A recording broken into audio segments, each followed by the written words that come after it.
नमस्ते, आदाब, सत श्री अकाल। मैं हूं सीए संकल्प कांस्टिया। स्वागत है आपका इस सेशन में।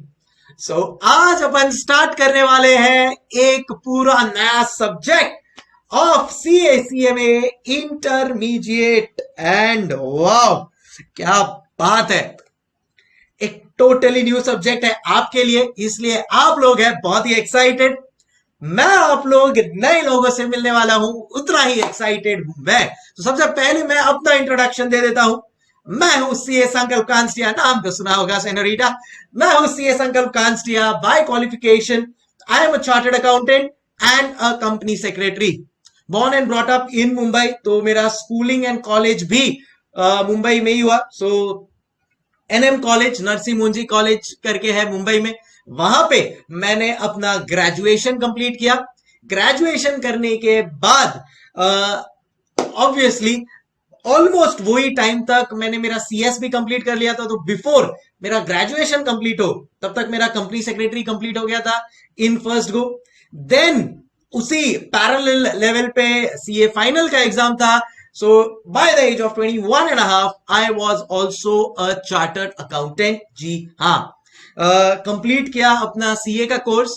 टीचिंग का काफी पैशन था, बट घर वालों ने बोला भाई सीए सीएस कर लिया है, थोड़ा नौकरी शौकरी कर लो तो पर्सनालिटी डेवलप हो जाएगा और एक अच्छी तरह से टीचिंग कर पाएगा, स्टूडेंट्स के साथ एक अच्छा कनेक्ट होगा। बिकॉज जितना मैं प्रैक्टिकल लाइफ का एक्सपोजर लूंगा, that will be helpful when I am teaching.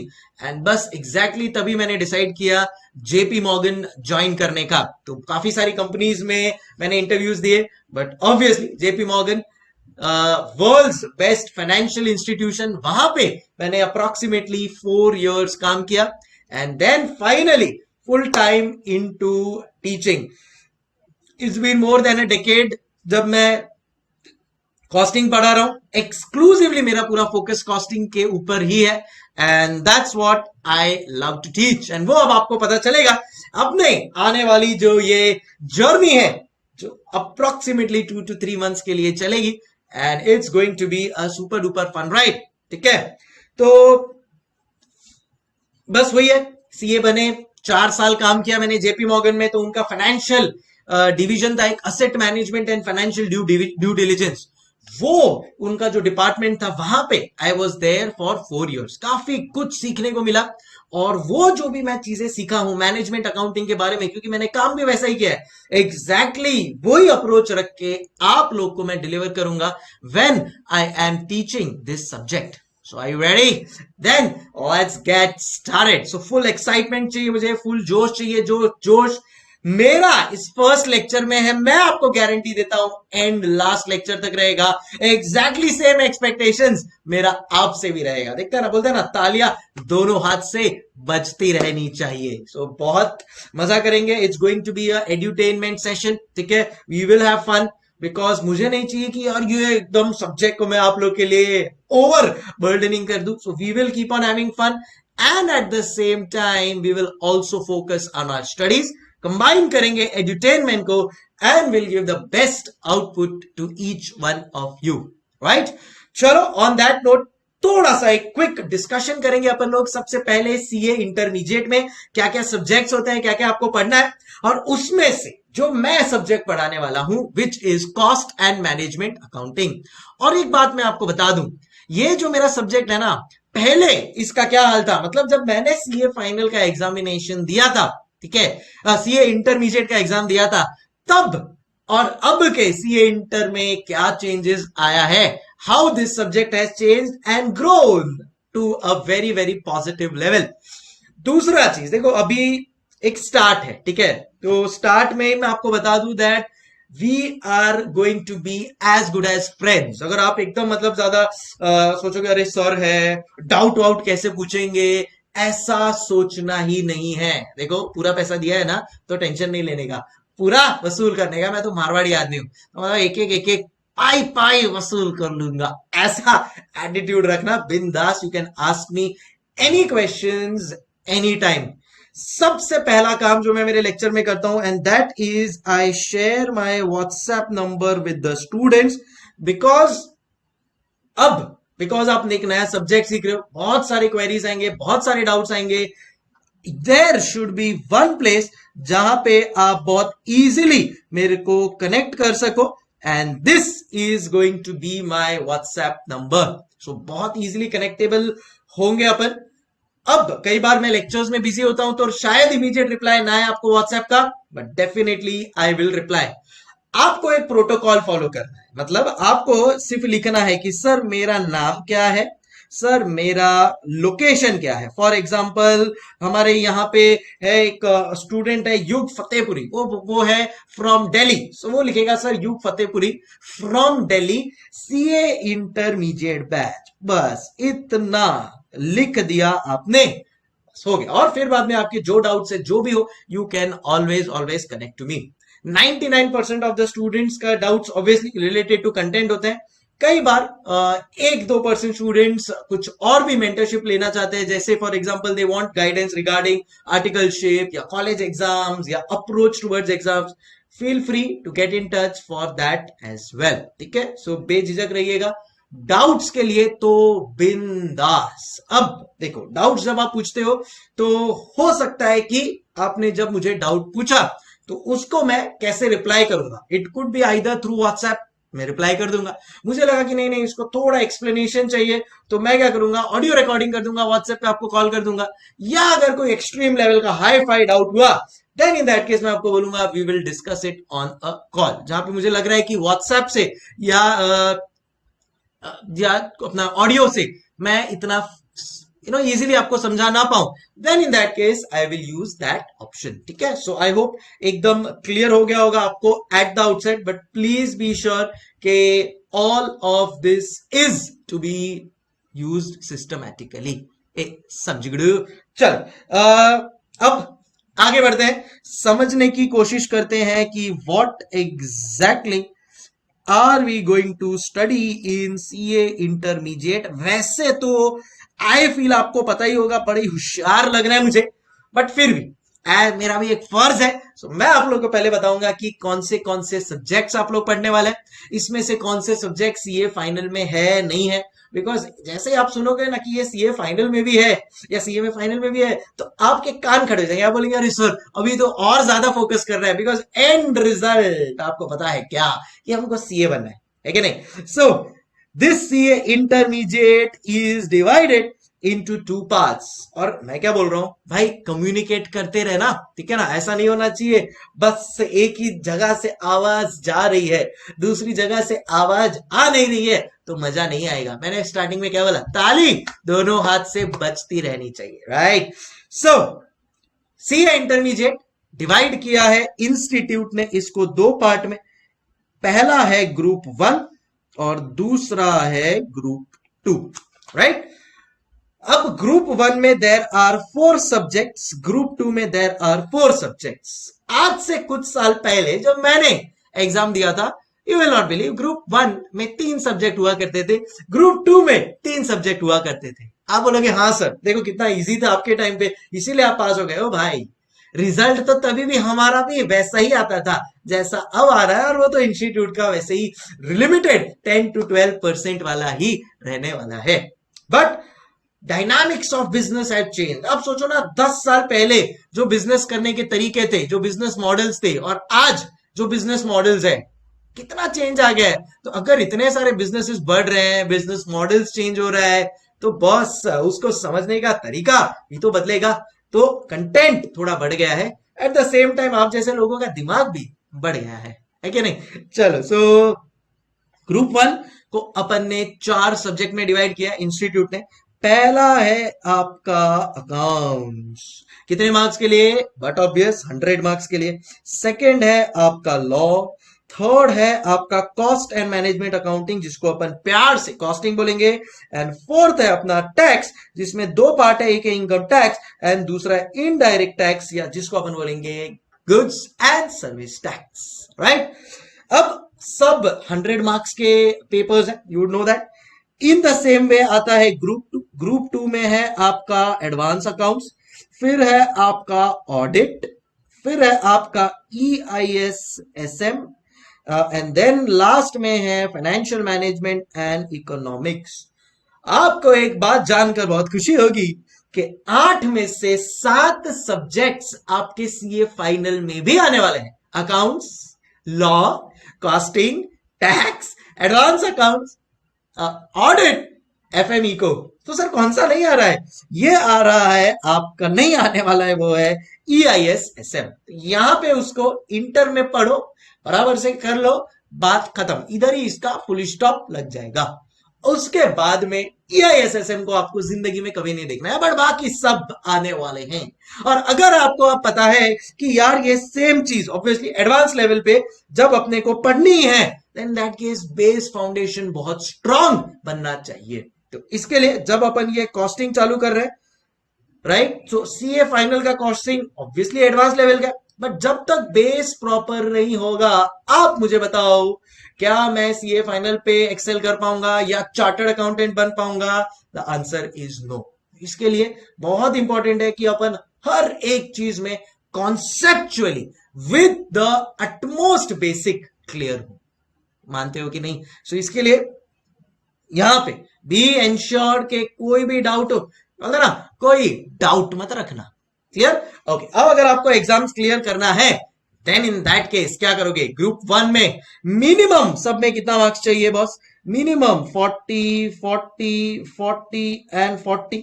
यहां पे भी 40 40 40 40, ये मिनिमम चाहिए। क्या सब में 40 आया तो आप चार्टर्ड अकाउंटेंट बन जाओ, आई मीन सीए फाइनल में आ जाओगे क्या? इंटरमीडिएट क्लियर हो जाएगा क्या? The answer is no.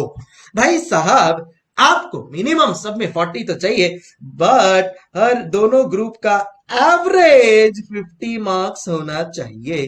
दोनों ग्रुप का एवरेज 50 मार्क्स होना चाहिए, राइट?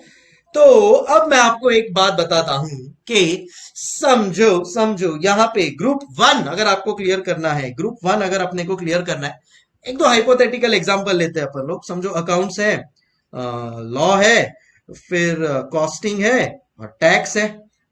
45 55 65 40। अब मुझे बताओ क्या ग्रुप 1 पास या फेल? सोच समझ के बोलना। I am waiting for your answer. Group 1 पास या फेल? बोलो बोलो, टेल टेल एवरीबॉडी। ग्रुप 1 पास या fail?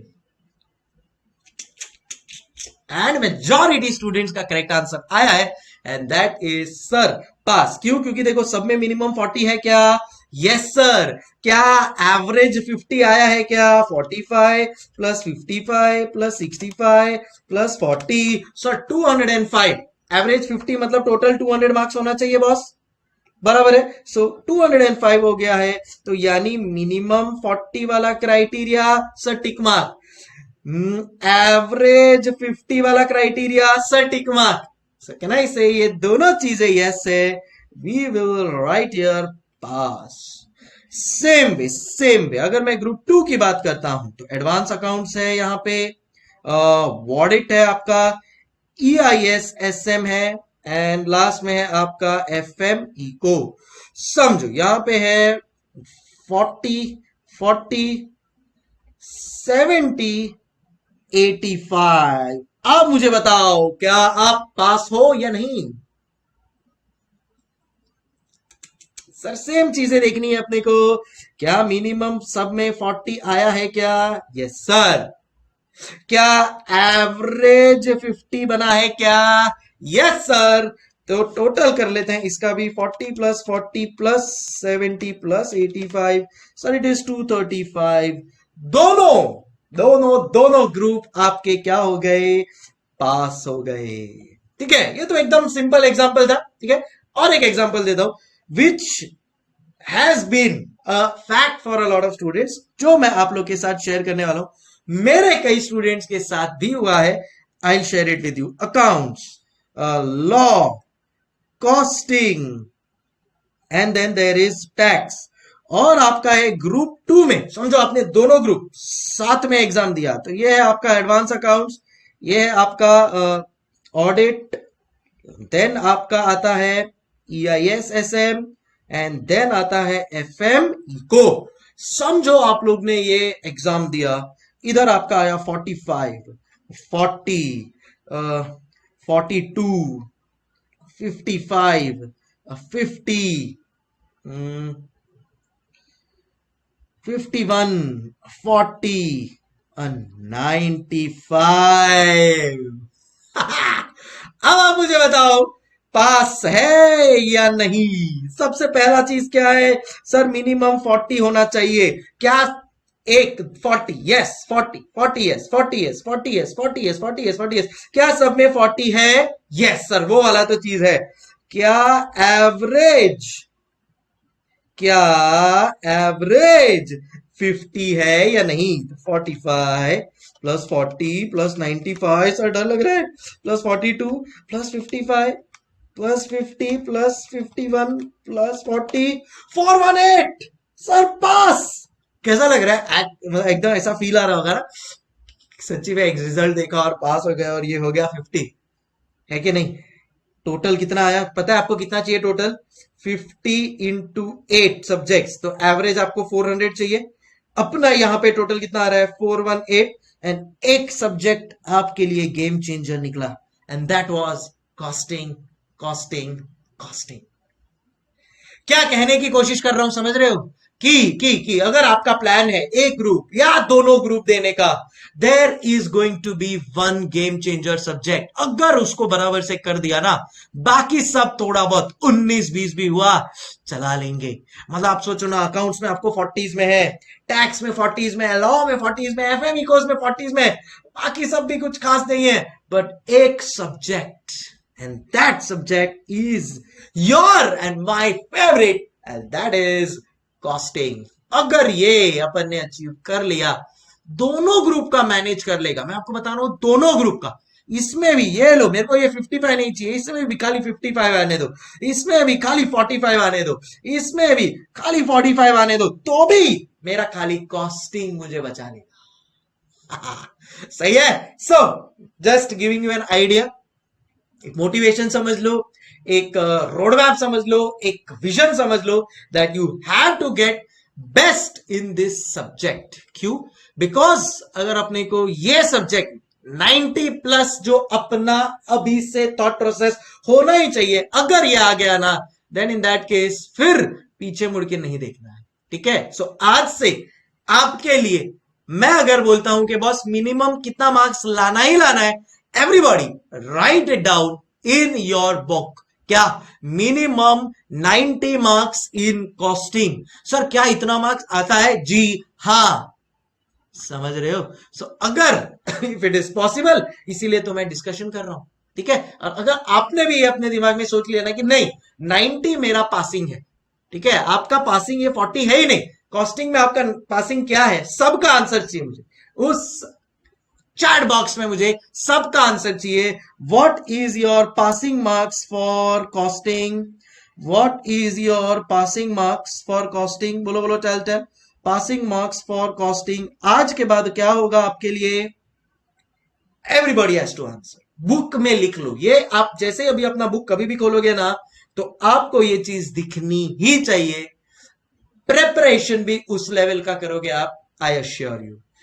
Correct, excellent, everybody is answering, and that is sir 90 marks and above।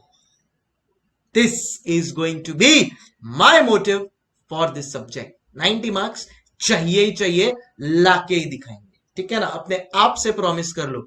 और मैं आपको बोलता हूं, एक सच्चा चार्टर्ड अकाउंटेंट वही होता है जो प्रॉमिस करे उसको एग्जीक्यूट करके दिखाए। राइट? यस। ओके, सो इस पॉजिटिविटी के साथ, इस मोटिवेशन के साथ, अब उतनी मेहनत भी करनी पड़ेगी। बोलना तो आसान है ना, बोल दूंगा मैं ना तेंदुलकर से भी बड़ा प्लेयर बनूंगा, मैं विराट कोहली से भी अच्छा बनूंगा, मैं अमिताभ बच्चन से भी अच्छी एक्टिंग करूंगा। ओ भाई, ओके, सोचना अच्छी बात है, अब करके दिखाओ। Yes. So now we are going to start with this subject costing. सबसे पहले मुझे बताओ, आप लोगों को समझ में आ गया ये मिनिमम 40 एवरेज 50 का कॉन्सेप्ट, कि कब आदमी पास होता है फेल होता है? इसमें से समझो, गॉड फॉरबिड अगर किसी को, समझो अगर मैं ग्रुप 1 की बात कर रहा हूं, अकाउंट्स है, समझो लॉ है, ठीक है, कॉस्टिंग है एंड टैक्स है। ठीक है? अकाउंट्स में समझो आया उसको 35, लॉ में आया 55, कॉस्टिंग में आया समझो उसको 75 एंड टैक्स में आया समझो उसको 50। आप मुझे बताओ वो ग्रुप 1 पास होगा या फेल। सबसे पहले मिनिमम 40 आया क्या? The answer is no. ओ ओ मेरे को बताओ क्या ये सिचुएशन में वो पास है या फेल है? So yes, in this situation unfortunately this person has not clear, but उसको कॉस्टिंग में 75 है। तो अगर आपको कोई भी सब्जेक्ट में ग्रेटर देन और इक्वल टू 60 मिलता है, 60 से ज्यादा या 60 जितना, देन इन दैट केस आपको मिलता है एग्जेम्पशन। एग्जेम्पशन का मतलब होता है कि आपको नेक्स्ट अटेम्प्ट में ये पेपर देने की जरूरत नहीं है। आपको नेक्स्ट अटेम्प्ट में ये पेपर देने की जरूरत नहीं है, समझे? नेक्स्ट 3 अटेम्प्ट तक ये वैलिड रहता है। ये एग्जेम्पशन कब तक वैलिड रहता है? For next 3 attempts, for next 3 attempts, समझे? सो ये भी एक चीज है कि अपने को एग्जेम्पशन तो लाना ही है हर सब्जेक्ट में, but our focus is this एंड अपने को दोनों ग्रुप क्लियर करना है, वही फोकस से पढ़ना है। हाँ, अगर कोई एक ही ग्रुप दे रहा है फॉर सम रीजन तो अलग बात है, बाकी लेट्स फोकस के अच्छा मार्क्स आए एंड बी क्लियर इट। सो बस याद रखना मिनिमम 40 चाहिए हर सब्जेक्ट में, एवरेज 50 वो पूरे ग्रुप में चाहिए। बाकी अगर 40 से नीचे है देन पर्टिकुलर वो सब्जेक्ट में फेल हो, आपको वो ग्रुप वापस देना पड़ेगा। अनटिल एंड अनलेस कोई एक सब्जेक्ट में आपको 60 के ऊपर है तो फिर आपको एग्जेम्पशन मिल गया, अदरवाइज चारों पेपर आपको वापस देने पड़ेंगे। गॉड फॉरबिड, समझो कॉस्टिंग का मार्क्स ये वाले सिचुएशन में 55 होता है, सो 35 55 55 50, देन इन दैट केस आपका तो मिनिमम 50 का ही क्राइटेरिया मैच नहीं हुआ, आपको पूरा ग्रुप देना पड़ेगा, क्योंकि ना 40 का चारों में आना चाहिए था वो क्राइटेरिया मैच हुआ, ना ही आपको किसी में 60 प्लस है, please appear the group again. That is how it works. Anyways, we are on the category, अपन जो लेवल की थिंकिंग रखते हैं दोनों ग्रुप साथ में क्लियर करना ही है, right? So as I said, इस पॉजिटिविटी के साथ कहानी को आगे बढ़ाएंगे। अच्छा, अब आपको एक बात बताता हूं मैं कि पहले क्या हुआ करता था। पहले हुआ करता था आईपीसीसी, आप लोग ने सुना होगा है? या पहले हुआ करता था समथिंग कॉल्ड एज PE2। जब मैंने अपना सीए फाउंडेशन का एग्जाम देके इंटरमीडिएट में आया था ना, तो at that point in time हमारे टाइम पे हुआ करता था PE2। या अभी ऑफ लेट कुछ आपके सीनियर से पूछोगे तो उन्होंने शायद दिया होगा आईपीसीसी। सो एक कहावत है भगवत गीता में, परिवर्तन ही संसार का नियम है, change is the only constant in life. तो चीजें चेंज होती रहती है। इंस्टीट्यूट ने भी अपना ये चेंज करके नाम दे दिया इसको इंटरमीडिएट। तो नाम ही चेंज नहीं किया, और भी काफी सारी चीजें चेंज की, क्या मैं बताता हूं, ठीक है? तो तब किसमें, आईपीसीसी और PE2 में ये जो कॉस्टिंग था ना, ये एफएम के साथ मर्ज्ड था, एफएम के साथ मर्ज था। तो सब्जेक्ट का नाम होता था कॉस्ट एफएम, दोनों मिला के 100 मार्क्स का हुआ करता था, एंड उसमें से कॉस्टिंग का वेटेज था खाली 50 मार्क्स। सो पोर्शन पूरा वही जो आप लोग पढ़ने वाले हो, मैंने पोर्शन वही पढ़ा है इंटर में ऑलमोस्ट, आईपीसीसी में जो या PE2 में जो आप लोग अभी पढ़ने वाले हो, बट हमारे को मार्क्स कितना आता था, कितने मार्क्स के लिए आता था? खाली 50 मार्क्स के लिए। तो कहीं ना कहीं स्टूडेंट फ्रेटर्निटी ने, प्रोफेसर फ्रेटर्निटी में, या फिर आप बोल सकते हो कि इंस्टीट्यूट के जो काउंसिल मेंबर्स है उनके पास ये बात गई, हमने गाना गाया उनके लिए, सर मतलब अकाउंट्स प्लस एडवांस अकाउंट्स को, मतलब अकाउंट्स को टोटल आप 200 मार्क्स दे रहे हो, तो सर हमारे को भी दो ना, मतलब कैसे कैसों को दिया है, ऐसा कॉस्टिंग का प्रोफेसर गाना गाने लगा। किसके लिए? अकाउंट्स और एडवांस अकाउंट्स के प्रोफेसर के लिए, कैसे कैसों को दिया है मुझको भी तो लिफ्ट करा दे। तो ये 50 मार्क्स से फिर उन्होंने लिफ्ट करा दिया, और अब आता है ये 100 मार्क्स के लिए। और जब से ये 100 मार्क्स के लिए आया है, इसका एटीट्यूड, एक प्राइड चेंज हो गया है। पहले आप सोचो ना, अकाउंट्स 200 मार्क्स का था और कॉस्टिंग 50 मार्क्स का, तो कहीं ना कहीं कॉस्टिंग ऐसा दुबक के रहता था। अब कॉस्टिंग बोलता है ओ भाई हम भी 100 मार्क्स वाले हैं, समझे क्या? फोकस बढ़ गया इंस्टीट्यूट का इस सब्जेक्ट के ऊपर, वेटेज बढ़ गया एंड डेफिनेटली कंटेंट भी थोड़ा बढ़ गया है, but it's absolutely okay because अब अपने को पता है यार कि 100 मार्क्स के लिए पढ़ना है, फुल फोकस से पढ़ेंगे सो दैट स्मूथली सब चीज समझ में आ जाए। आपको अंदर की बात बता दो, जब हम लोग पढ़ते थे ना तो कॉस्ट में भाई आज भी आपको कुछ 15-16 चैप्टर है, हमारे टाइम पे भी 15-16 चैप्टर हुआ करते थे, बट वो 15-16 चैप्टर 50 मार्क के लिए पढ़ना पड़ता था। तो हम लोग सोचते थे छोड़ना ये चैप्टर को ऑप्शन में छोड़ते हैं, ये चैप्टर को ऑप्शन में, कितने है 50 मार्क के लिए कितना कवरेज करेगा वो। बट अब ऐसा नहीं है, अब 100 मार्क्स का हो गया तो every chapter is now important. क्या बोला? Every chapter is important. खैर इसके बारे में आप और डिस्कशन करूंगा मैं कि कौन से चैप्टर्स हैं, क्या है एंड एवरीथिंग, बट ये चीज भी दिमाग में बसा लो, क्या एवरी चैप्टर इज इंपॉर्टेंट। आपको मैं आज एक बहुत बड़ी जिम्मेवारी सौंपने जा रहा हूं, बहुत ही बड़ी जिम्मेदारी सौंपने जा रहा हूं। जी हाँ, किनकी पता है? 15 बच्चों की जिम्मेदारी सौंपने जा रहा हूं। सर अब तो इमोशनल हो गए। यस, आप बनेंगे उनके माँ बाप, आप, जी हाँ। So you are the parent और आपके 15 बच्चे हैं। सर सीधा इतना बड़ा population explosion? Yes, you have 15 kids. अच्छा अब मैं आपको एक बात पूछता हूं, आप लोग भी obviously you will also have your parents, आपके भी सिबलिंग्स होंगे, ब्रदर सिस्टर, या आप अकेले होंगे या वटेवर। क्या माँ बाप कभी अपने बच्चों में भेदभाव रखते हैं क्या? आप मुझे बताओ, क्या ऐसा होता है कि एक को बहुत ज्यादा इंपॉर्टेंस एक को नहीं, ऐसा होता है क्या? बोलो बोलो, क्या कभी माँ बाप अपने बच्चों के साथ भेदभाव रखते हैं कि नहीं? The answer is never. मैं भी एक बाप हूं, लगता नहीं हूं ना?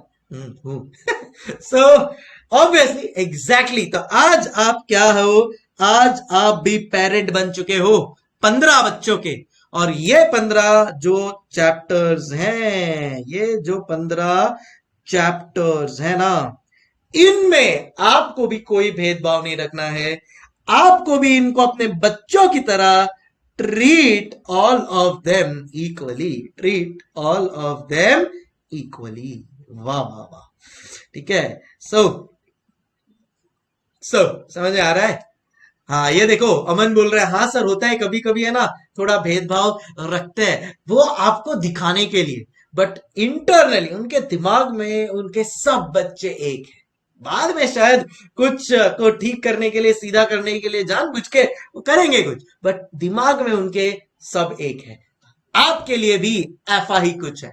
आज आप 15 बच्चों के माँ बाप बन चुके हो, बधाई हो बधाई हो बधाई हो, और उन सबको इक्वली ट्रीट करना है। करोगे ना? वादा रहा? वादा रहा सर, वादा रहा। चलो क्या है ये 15 चैप्टर? क्यों?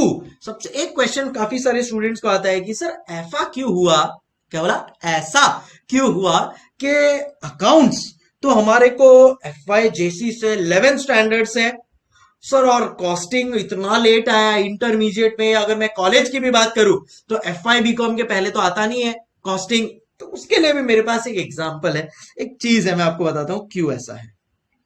चल, तो स्टूडेंट का जो क्वेश्चन है वो मैं आप लोग के साथ डिस्कस कर रहा हूं। क्या एक स्टूडेंट ने मुझे क्वेश्चन पूछा एक बार कि सर अकाउंट्स जो है सर बचपन से करते आ रहे हैं हम लोग, मतलब आप मानोगे नहीं कि सर 11th स्टैंडर्ड से हम लोग कर रहे हैं। कुछ कुछ बोर्ड में, जैसे CBSE जो बोर्ड है ना, CBSE बोर्ड में तो सर अकाउंट्स कब से पता है आपको? सर 8 9 9 10 से वो लोग ICSE बोर्ड में, सॉरी 9 10 से वो लोग ICSE बोर्ड में अकाउंट्स डाल देते। तो 9 10 हो गया, 11 से तो पढ़ना ही है, बट सर आपका ये जो कॉस्टिंग है सर ये क्यों इतना पीछे से आया है? ये क्यों सीधा इंटरमीडिएट CA में इंटरमीडिएट पे लेवल पे आ रहा है सर, क्यों इतना लेटर? उसके पीछे मैं आपको बताता हूं। देखो, अगर आप कभी कोई डॉक्टर के पास गए हो, डॉक्टर है ना दो टाइप के होते हैं, डॉक्टर है ना दो टाइप के होते हैं। एक होता है जनरल फिजिशियन, एक होता है जनरल फिजिशियन, और दूसरा होता है स्पेशलिस्ट। ठीक है, दूसरा होता है स्पेशलिस्ट। समझ रहे हैं? ये जो जनरल फिजिशियन होता है ये कौन होता है? ये आपका रेगुलर, आपको समझो कोल्ड हो गया हो, कफ हो गया हो, बुखार हो गया हो, उसको ठीक करने वाला होता है ये जनरल फिजिशियन डॉक्टर। किसके लिए? कोल्ड, कफ या आपका फीवर, ये सब छोटी मोटी बीमारियों के लिए होता है जनरल फिजिशियन। बट अगर आपको कोई बड़ी बीमारी हो गई, देन इन दैट केस आपको एक एक्सपर्ट की, एक स्पेशलिस्ट की जरूरत पड़ती है, जो होता है एमडी। एमडी मतलब हार्ट सर्जन, या आप बोल सकते हो न्यूरो सर्जन, या आप बोल सकते हो ऑप्थेल्मोलॉजिस्ट, या अलग अलग जो ये जो स्पेशलिस्ट होते हैं। अपना जो कॉस्ट अकाउंटेंट है ना बॉस, वो कोई एफा वैफा नहीं है, वो कौन है? वो ये स्पेशलिस्ट है। तो जनरल फिजिशियन तो बन जाते हैं फटाफट, बट आपको अगर स्पेशलिस्ट बनना है, MD, neuro surgeon, then in that case can I say specialized field को टाइम देना पड़ता है, और अलग से बाद में वो आता है। हर कोई थोड़ी ना एमडी सर्जन बन जाता है या न्यूरो सर्जन बन जाता है, नहीं, पॉसिबल ही नहीं है। हाँ, बट जो डॉक्टरी कर रहा है वो जनरल फिजिशियन जरूर कोई भी बन जाएगा। आपको क्या बनना है? आपको बनना है एक्सपर्ट, और एक्सपर्ट का जो लेवल है वो कुछ टाइम के बाद आता है, समझ रहे हो? एमबीबीएस तो बन जाते हैं सब लोग, फटाफट हो जाएगा एक बार आपका। बट अगर आपको एमडी बनना है, एक्सपर्ट बनना है किसी चीज का, तो टाइम तो लगेगा ना। बस यही है अपना कॉस्ट अकाउंटिंग, टाइम लगेगा, एक्सपर्ट स्पेशलाइज्ड फील्ड है, and that is why it is introduced a little later. हर किसी के बस की बात भी नहीं है। जनरल फिजिशियन हर डॉक्टर बाय डिफॉल्ट है, अकाउंटिंग बाय डिफॉल्ट कोई भी कर सकता है, बट कॉस्ट मैनेजमेंट अकाउंटिंग के लिए आपको स्पेशलाइज्ड नॉलेज चाहिए, और वो स्पेशलाइज्ड नॉलेज इतना जल्दी से नहीं मिल सकता। वो स्पेशलाइज्ड नॉलेज के लिए एक लेवल पे आना पड़ता है, जो लेवल पे अब आप आ चुके हो। अब आप में वो दिमाग आ गया है कि आप ये एडवांस चीज को पढ़ पाओ, समझे? सो क्या पढ़ रहे हैं आप? एडवांस्ड लेवल का एक अकाउंटिंग टेक्निक, जिसको कहते हैं कॉस्ट एंड मैनेजमेंट अकाउंटिंग। क्या बोलता है पब्लिक? बोलो बोलो, चल चल एवरीबॉडी, क्या बोलते हैं इसको? Cost and management accounting. इसको मैं इधर लिख लेता हूं ब्रैकेट में, cost and management accounting. Sir हम लोग को ये सब लिखने की जरूरत है क्या? फ्रैंकली स्पीकिंग अभी तो ऐसा कुछ भी नहीं है कि आपको लिखने की जरूरत हो या फिर ऐसा सच अभी हो। बस अभी तो एक फ्लो में चल रहे हैं एंड सिस्टमैटिकली चीजें चलती जा रही है, ठीक है? सो आई होप दोबारा मत पूछना सर कॉस्टिंग इतना लेट क्यों है। बहुत स्पेशलिस्ट है हम, स्पेशलिस्ट को टाइम लगता है, कुछ टाइम के बाद आता है जब वो लेवल अटेन हो जाए, है कि नहीं? चलो, so on that note start करते हैं अपन अपने प्रेपरेशंस को। तो आपको खाली एक दो चीज का आइडिया दे दूं कि ये है आपका paper number CA intermediate, paper number paper number 3 है कॉस्ट एंड मैनेजमेंट अकाउंटिंग। इसको दो पार्ट में आप डिवाइड करेंगे, इसको दो पार्ट में अपन डिवाइड करेंगे। एक पार्ट जहां पे मैं आपको डिस्कस करूंगा आप लोग के साथ पेपर पैटर्न, ठीक है, क्योंकि एंड ऑफ द डे तो एग्जाम देना है। एंड दूसरे पार्ट में आपके साथ मैं डिस्कस करूंगा चैप्टर्स, दूसरे पार्ट में आपके साथ मैं डिस्कस करूंगा चैप्टर्स। तो बेसिक है, आज तो यही सब चीज में चलेगा, कल से चैप्टर स्पेसिफिक चीजें भी स्टार्ट हो जाएंगी, ठीक है? चलो, सबसे पहले अब अपने को डिस्कस करना है पेपर पैटर्न। अब क्या पेपर पैटर्न है ये? तो जैसा मैंने आपको बोला कि भाई ये टोटल 100 मार्क्स का पेपर है, एंड इंक्लूडिंग ऑप्शंस ये आता है अप्रोक्सीमेटली 125 मार्क्स के लिए। सर समझ में नहीं आया क्या है ये इंक्लूडिंग ऑप्शंस? आइए मैं आपको बताता हूं। सो अब पेपर पैटर्न समझने की कोशिश कर रहे हैं अपन, ठीक है? पेपर पैटर्न कुछ ऐसा है कि टोटल इसमें 6 क्वेश्चंस होते हैं। So total questions equal to question 1 to question 6.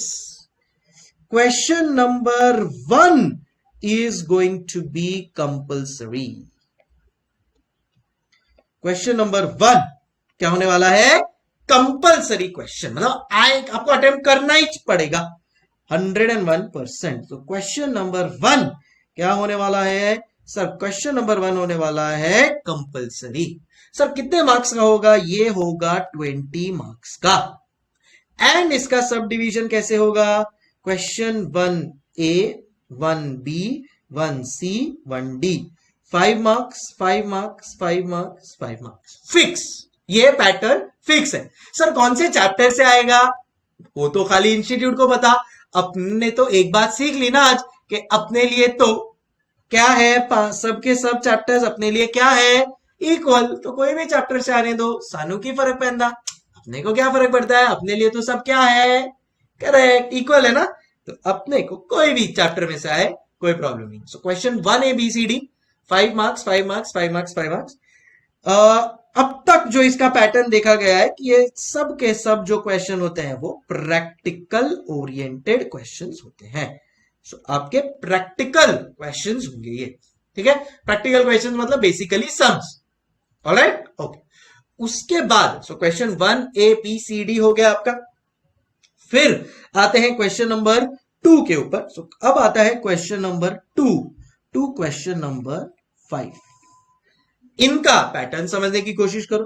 Question number 2 3 4 5 ये होते हैं मेजरली। देखो क्वेश्चन नंबर 2 यूजुअली होगा 10 + 10 10 + 10।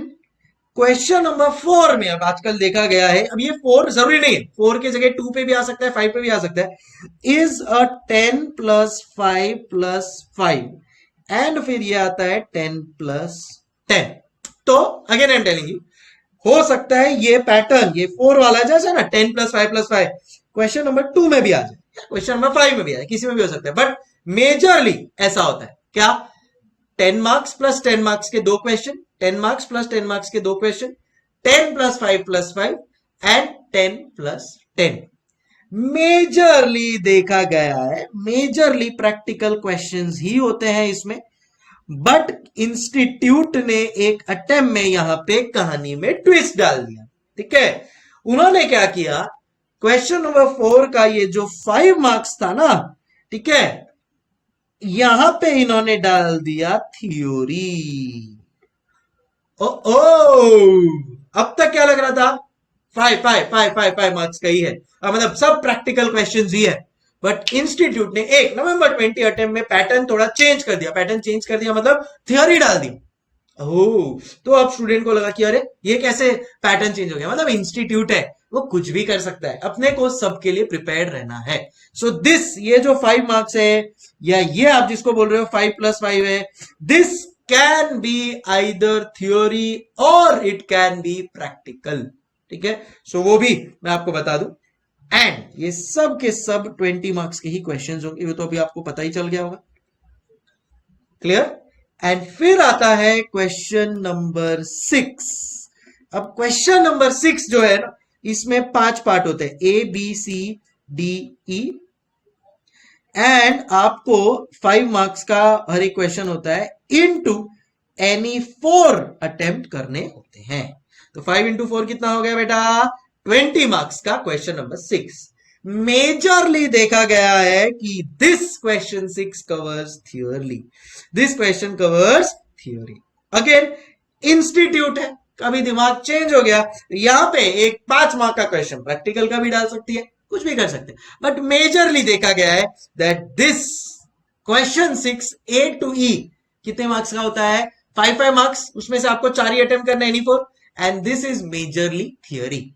नवंबर 20 के पहले तक बच्चा क्या करता था पता है? अभी अच्छा चलो और एक चीज बता दो, क्वेश्चन नंबर 1 to 6 है, उसमें question number 1 to question number 6 है, इसमें क्वेश्चन नंबर 1 क्या है? कंपलसरी है। क्वेश्चन नंबर 1 क्या है बेटा? कंपलसरी है। Question number 2 to question number 6 में आपको अटेम्प्ट करना है एनी 5, आपको अटेम्प्ट करना है एनी 4, आपको अटेम्प्ट करना है एनी 4। तो बच्चा क्या करता था? हाँ, 2 3 4 5 चारों प्रैक्टिकल थे, तो 2 3 4 5 बराबर कर लेता था। क्वेश्चन नंबर 6 थियोरी था, पूरा छोड़ देता था ऑप्शन में। इंस्टीट्यूट ने ये चीज नोट की, एक पैटर्न नोट किया कि यार मेजरली सब बच्चा क्वेश्चन नंबर 1 to 5 अटेम्प्ट कर रहा है, सबके सब प्रैक्टिकल अटेम्प्ट कर रहे हैं, थियोरी को कोई ध्यान ही नहीं दे रहा है, चलो कहानी में जरा ट्विस्ट लाते हैं। एंड उन्होंने फिर यहां पे भी थियोरी डाल दी और क्वेश्चन नंबर 6 में भी उन्होंने थियोरी डाल दी। समझ क्या इंपैक्ट हुआ इसका? करेक्ट। अब उनको थियोरी कुछ ना कुछ तो अटेम्प्ट करना ही पड़ेगा, क्योंकि चलो आपने क्वेश्चन 6 ऑप्शन में छोड़ दिया तो बाकी के 2 3 4 5 सब करना ही पड़ेगा अटेम्प्ट, उसमें एक या दो थियोरी डाल दिया। और अगर आप इसमें से 2 3 4 5 में से कोई एक नहीं करते हो, देन इन दैट केस आपको क्वेश्चन 6 पूरा करना पड़ेगा, उसमें थियोरी आ गया। समझे? जहां तुम्हारी और मेरी सोच खत्म होगी, इंस्टीट्यूट अपनी सोच वहां से शुरू करता है। बेसिकली कहने का एक ही मतलब है, we have to do everything in everything. हर चैप्टर को बराबर से करना है, हर चैप्टर के थियोरी और प्रैक्टिकल दोनों को बराबर से करना है। And if you are able to do that, nothing like it. समझू? चल सो अब आप लिख लो, लिख सकते हो। अब जो मैंने आपको स्टार्टिंग में बोला था कि टोटल 125 मार्क्स का पेपर होता है, देखो कैसे। पहला क्वेश्चन 20 मार्क्स, कैलकुलेटर पे ऐड करते जाओ। ए भाई लोग, कैलकुलेटर तो होगा ना आपके पास? मिनिमम रिक्वायरमेंट है कॉस्टिंग के सब्जेक्ट में। आज नहीं होगा चलेगा, क्योंकि आज बेसिक डिस्कशन है, बट अदरवाइज चाहिए ही चाहिए। करो ना, ऐड करो ना। क्वेश्चन नंबर 1 कितना? 20 मार्क्स सर। क्वेश्चन नंबर 2 20, सो 20 प्लस 20 3 20 4 20 5 20 5, सॉरी हाँ 526 इज, आप देखोगे यहां पे 5 इंटू टोटल 5 क्वेश्चन है, उसमें से अपने को एनी 4 अटेम्प्ट करने हैं, बट उन्होंने तो 5 दिया ना, तो प्लस 5 इंटू 5 जो 5 क्वेश्चन है, टोटल 125 मार्क्स का पेपर है। अपने को उसमें से 100 मार्क्स ही अटेम्प्ट करना है बेटा, बट इंक्लूडिंग ऑप्शंस तो 125 का पेपर है ना। सो यहां पे 226 एनी 4 125 मार्क्स का पेपर आएगा, and that is including option, including option. भाई सही है? क्लियर? सर ये चीज तो हमको लिखनी है जरूर, मैं आपको अभी जरूर लिखने का टाइम दूंगा, because paper pattern is very important. पता होना चाहिए ना कि भाई कितने कितने मार्क्स के क्वेश्चन आ रहे हैं। तो 5 मार्क्स के क्वेश्चन आ रहे हैं रेपिटेटिव बेसिस पे, क्योंकि ये फर्स्ट क्वेश्चन तो पूरा 5 मार्क्स का होगा। बीच में एक दो क्वेश्चन है जहां पे वो लोग 5 मार्क्स का एक्सपेरिमेंट कर लेते हैं, बाकी है 10 मार्क्स के क्वेश्चन। इस हिसाब से फिलहाल पेपर पैटर्न है। आप क्या करोगे, आप एक बार ये क्वेश्चन, ये पेपर पैटर्न अभी लिख लो, श्री गणेशाय अपने बुक को ओपन कर लो, स्टार्ट कर लो ये लिखना। फिर मैं आपको एक लाइव पेपर दिखाऊंगा आईसीएआई का, सो दैट आपको एक रियल फील आ जाए कि हाँ भाई पेपर कैफा दिखता है। तो प्लीज एवरीबॉडी स्टार्ट राइटिंग। जैसे ही आपका लिखकर हो जाए, आप मुझे बोलेंगे सर डन, एंड मैं फिर आगे बढ़ूंगा। Start everyone.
डन, चलो आई थिंक सबका ऑलमोस्ट आ गया है, डन।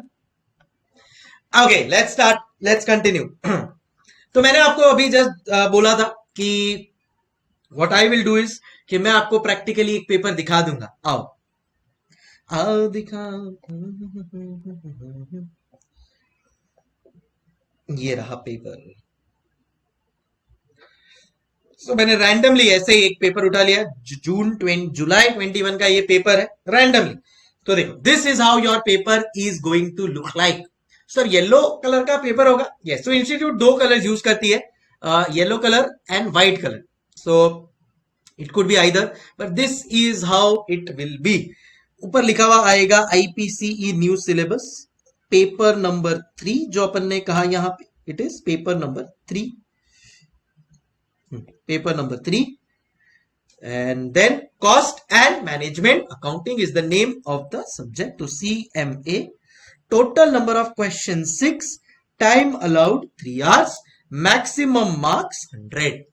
ठीक है ना? सो देखो, ये एक एब्सोल्यूट ICI का पेपर है। अब यूजुअली मैं क्यों दिखा रहा हूं आपको फर्स्ट डे पे, दिमाग में आपके पैटर्न एक सेट हो जाना चाहिए, ठीक है, कि आपको क्या, this is the goal that we need to achieve. तो ये पेपर आपको मिलने वाला है, इस पेपर में आपको लाने हैं ये 90 मार्क्स। जी हाँ, are we ready? Yes we are. फिर वही typical answers to be given in English and all of that. हाँ, एक चीज जो मैं आपको बोला था, answer question number 1 is compulsory, बाकी में से answer any 4 questions for the remaining 5 questions. Clear है? सो जो पैटर्न अभी आपको बताया, एग्जैक्टली वही पैटर्न फॉलो हो रहा है यहाँ पे। Answer the following question number 1 है, एंड ये क्वेश्चन नंबर 1 क्या है? It is compulsory. एंड क्या लिखा है? 4 into 5 इक्वल टू 20 मार्क्स। कितना? 20 मार्क्स। तो हर क्वेश्चन 5-5 मार्क का होगा यहाँ पे, and total 4 questions is what you will see. So 5 marks question 1A, then 1B, ये देखो व्हाइट कलर आ गया वैसा 1B, ये एक्चुअल पेपर है, इंस्टीट्यूट का एक्चुअल पेपर है, downloaded from institute site. 1B दिख गया आपको यहाँ पे, 1C दिख गया आपको यहाँ पे, एंड 1D दिख गया यहाँ पे। अब ये पेपर में क्वेश्चन नंबर 2 में इन्होंने 10 + 5 + 5 किया। आओ देखते हैं। देखो यहाँ पे दिख रहा है आपको 10, एंड देन फिर बाद में यहाँ पे 5 है, यहाँ पे 5 है, ऐसा उन्होंने पैटर्न सेट किया। फिर question 3A 10 marks, question 3B 10 marks, question 4A 10 marks, question 4B, अच्छा देखो अभी क्वेश्चन 4B 5, क्वेश्चन 4C 5। सो यहां पे जो मैंने लिखा है दैट ये 10 + 5 + 5 ये पैटर्न 2 क्वेश्चंस में यूज हो सकता है। अगेन नॉट नेसेसरी, इंस्टीट्यूट को चाहिए तो सब में 10 + 10 रखेगा, चाहिए तो सब में 10 + 5 + 5 भी रख सकता है। इट कैन बी एनीथिंग, अपने को हर तरह से प्रिपेयर रहे। बेसिकली ये खाली एक इलस्ट्रेटिव लिस्ट है कि ऐसा कुछ आ सकता है वैसा, ठीक है। फिर 5A 10 marks, 5B 10 marks, and 6 question जैसा आप देखोगे ABCDE attempt any 4 of the following। So 4 into 5 marks का एक, राइट। ये अगर आप देखोगे तो they are all theory questions, they are all theory questions. Sir इसमें भी क्या 5 मार्क के लिए इंस्टीट्यूट प्रैक्टिकल कर सकता है क्या? यस, वो इंस्टीट्यूट है, वो कुछ भी कर सकता है।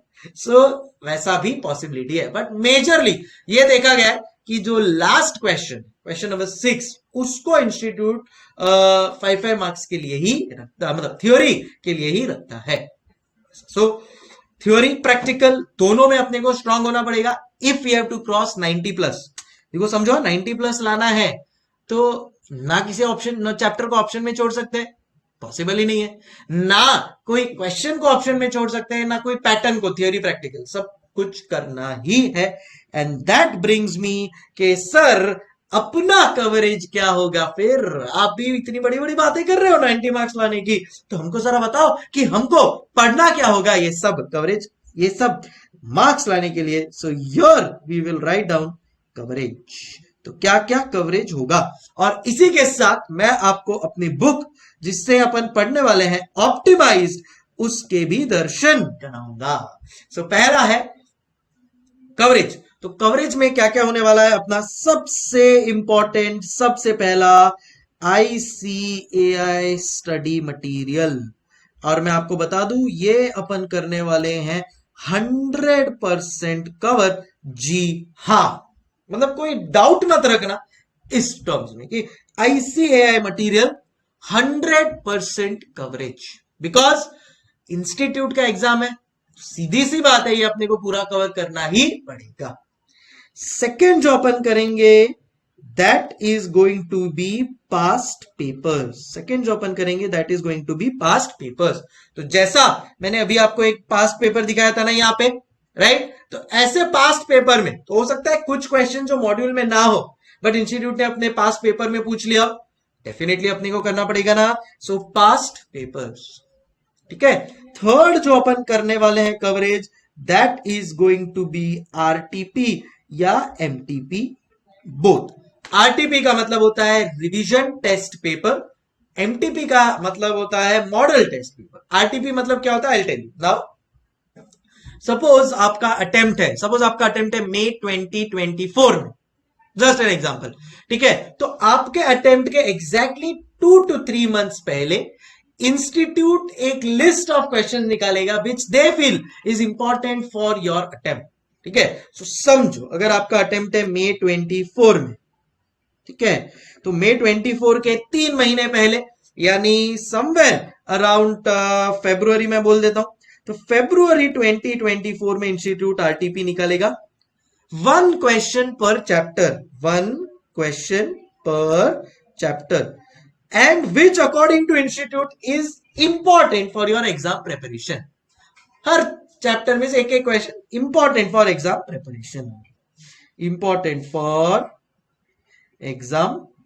प्रिपरेशन, है, समझो गुरु। सो this is how it works. तो आपको अब इच्छा हो रही होगी सर दिखाओ ना कैसा होता है, आओ दिखाता हूं कैसा होता है। ये सॉरी, इंस्टीट्यूट के वेबसाइट पे डेफिनेटली आपको सब मिल जाएगा। एंड हियर इट इज, ये रहा। एक सेकंड, मुझे डाउनलोड करना पड़ेगा लग रहा है, मैंने डाउनलोड नहीं किया है। ओके, एक सेकंड में अपन इंस्टीट्यूट के वेबसाइट से डाउनलोड कर लेंगे ICAI। आपको कभी भी कोई चीज चाहिए इंस्टीट्यूट के वेबसाइट से आप डाउनलोड कर सकते हो, बेस्ट वेबसाइट। सो ये देखो, इधर मैं क्लिक करूंगा RTP के ऊपर, समझो कोई भी आप RTP ले लो एंड यू कैन सी के यहां पे मिल जाएगा। तो मैंने रैंडमली कोई भी RTP पिकअप कर ली, कोई भी अटेम्प्ट की। लेट्स क्लिक ऑन दिस, ये रही RTP। देखो, मटेरियल कॉस्ट एक क्वेश्चन, ये क्या है, ये RTP है, रिवीजन टेस्ट पेपर। इधर लिख देता हूं चाहिए तो। RTP का फुल फॉर्म क्या होता है बेटा, रिवीजन टेस्ट पेपर, ओके।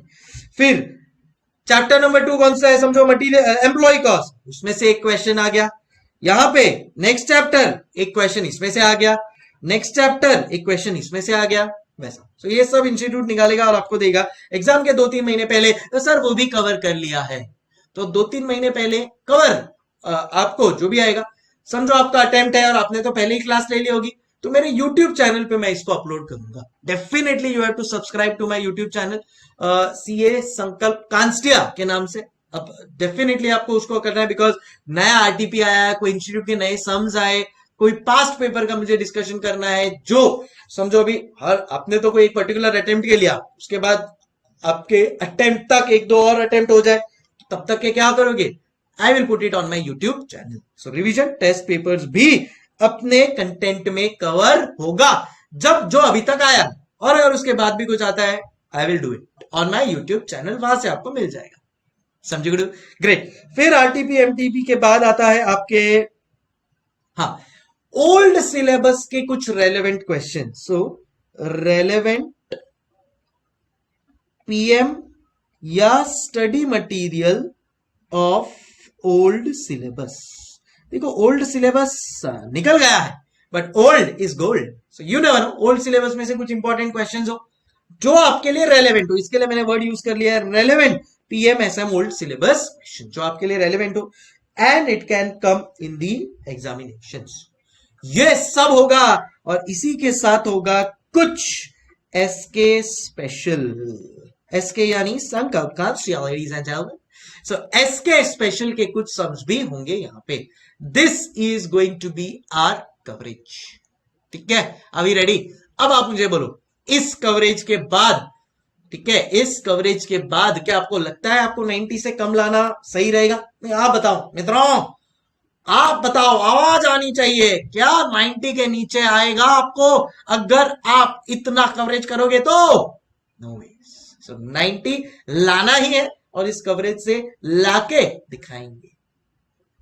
आवाज आती रहनी चाहिए, लिखते रहो उधर 90 90 90 90 क्लिक कर करके अपना लैपटॉप मोबाइल तोड़ दो, चलेगा, बट 90 लाके दिखाएंगे। चलो, so please you can just write it out. तो ये कवरेज ऑप्टिमाइज में है और ये coverage in general as a student आपको करना है। ठीक है, इररिस्पेक्टिव कोई भी सब्जेक्ट पढ़ रहे हो आप, ये कवरेज अगर आपने किया तो first attempt with rank is the key to success. ये है ताले की चाबी। Please copy it down.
भाई हो जाएगा तो डन लिख दो यार।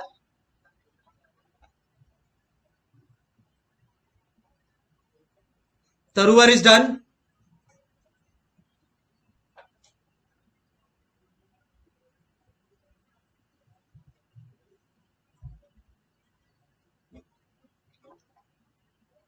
चलो, आई थिंक मेजोरिटी सब लोग डन हो गए।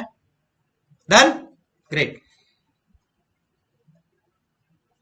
अच्छा, अब आते हैं अपनी बुक के ऊपर। सो कवरेज ये करना है। कवरेज करेंगे कहां से सर? कवरेज करेंगे बुक में से। एंड ये रही आपके बुक का एक चैप्टर। Now how is this whole book designed, ये पता होना चाहिए, है कि नहीं? सो बोलते हैं ना, मूवी देखने के पहले मूवी का ट्रेलर देख लेते हैं। आ जाओ। So here is the trailer for you. एक मैंने कोई भी चैप्टर लिया है, चैप्टर को स्टार्ट करने के पहले कोई ना कोई बड़े हस्ती का आपको यहां पे कोटेशन दिखेगा, which will inspire you, motivate you to dream big and do big. क्या बोला? Dream big and do big. क्या बोला? Dream big and do big. यहां पे है हमारे साथ Shri APJ Abdul Kalam, the missile man of India, the ex president of India as well. क्या कहा इन्होंने? Never complain about the difficulties in life because a director god always gives the hardest role to his best actors। बात कही है। अपन कई बार कितना demotivate हो जाते हैं ना, यार मेरे साथ ही ऐसा क्यों होता है, मेरे साथ ही ऐसा क्यों होता है? इसके लिए क्योंकि ऊपर वाले को पता है आप भी इसको मैनेज कर पाओगे। समझ रहे हो ना? चल, तो कभी ऐसा नहीं बोलने का कि मेरे साथ ही ऐसा क्यों होता है, ऐसा बोलने का अच्छा मेरे साथ हुआ है, अब देख इसको मैं प्रॉपर कैसे करके दिखाता हूं। हाँ, समझे क्या? चल, so employ cost is what it is. पहले क्या दिख रहा है आपको यहां पे? ICAI past exam. बॉस पता होना चाहिए ना कौन से चैप्टर से कितने मार्क्स का आया है। ये रहा मार्क्स का वेटेज, कौन से अटेम्प्ट में कितने मार्क्स का है, उसमें भी कितना मार्क थ्योरी है, कितना मार्क प्रैक्टिकल। देखो मैंने यहां पे आपको एकदम क्लियरली बोला ना कि थ्योरी प्रैक्टिकल बहुत इंपॉर्टेंट है दोनों। ये क्वेश्चन पूरा थ्योरी का है। बीच में इंस्टीट्यूट ने थोड़ा बहुत एक्सपेरिमेंट किया और बीच बीच में थ्योरी डाल दिया। सो इसके लिए आपको पता होना चाहिए कि कितना थ्योरी मार्क का है, कितना प्रैक्टिकल है। तो very clearly you can see here that her chapter के पहले ये जो पैटर्न है वो हर चैप्टर में फॉलो है। हर चैप्टर के पहले अपन क्या करने वाले हैं, इसका एक वेटेज भी अपने को पता चल जाएगा कि कितना प्रैक्टिकल है और कितना थ्योरी है। क्या बोला, कितना प्रैक्टिकल है और कितना थ्योरी है। एक समझ गए। चल सो ये एक आप लोग को इससे आइडिया आ जाएगा कि कौन से चैप्टर का कितना वेटेज है and how much it has been asked. Question I mean lecture के टाइम पे मैं ये डिस्कस करने का ट्राई करूंगा कि कौन से अटेम्प्ट में कौन सा क्वेश्चन आया है। से फॉर एग्जांपल यहाँ पे एम्प्लॉय कॉस्ट दिख रहा है, तो एम्प्लॉय कॉस्ट से May 20 में नवंबर 20 में कौन सा वाला क्वेश्चन था, कितने मार्क्स का था, राइट। सो फॉर एग्जांपल नवंबर 20 यहाँ पे 6 मार्क 4 मार्क दिखा रहा है, तो कौन से वाले क्वेश्चन में 6 मार्क का आया था, कौन से वाले क्वेश्चन में 4 मार्क का आया था, वो सब अपन during the course of the lecture discuss करेंगे। The book is fully colour, the book is fully colour. तो सबसे पहले अपन ने क्या देखा, अपने बुक में क्या कवर्ड है। इधर अपन लिख रहे हैं ऑप्टिमाइज का कवरेज, इधर अपन लिख रहे हैं ऑप्टिमाइज का कवरेज। तो क्या है सबसे पहली चीज है quotation of a inspirational person. यहां पे अपन ने लिखा है पहले कोटेशन। फिर दूसरा है अपना attempt wise marks weightage divided into practical and theory. क्या बोला रे, attempt wise marks weightage, attempt wise marks weightage divided into क्या, practical and theory, practical plus theory है भाई। डन। सो ये हो गया। ओके, अब आ रहा है नेक्स्ट स्टडी मेंटोर। ये है आपका फ्रेंड, फिलोसोफर एंड गाइड। तो इसको कैसे यूज करना है अब मैं आपको बताता हूं। थर्ड पार्ट अपन लिखेंगे इज योर स्टडी मेंटोर। कहीं नहीं मिलेगा आपको, ये कहीं नहीं मिलेगा। Study mentor is exclusively for optimize students. अब देखो क्या होता है, कई बार कि इतना आपको भी आइडिया होगा, फाउंडेशन तक पास करके इधर आए हो या अगर आप डायरेक्ट एंट्री हो तो आपने TY BCom तक क्लियर हो गया होगा कि हर सब्जेक्ट में बहुत सारे टॉपिक्स होते हैं और वो टॉपिक्स में बहुत सारे सब टॉपिक्स होते हैं।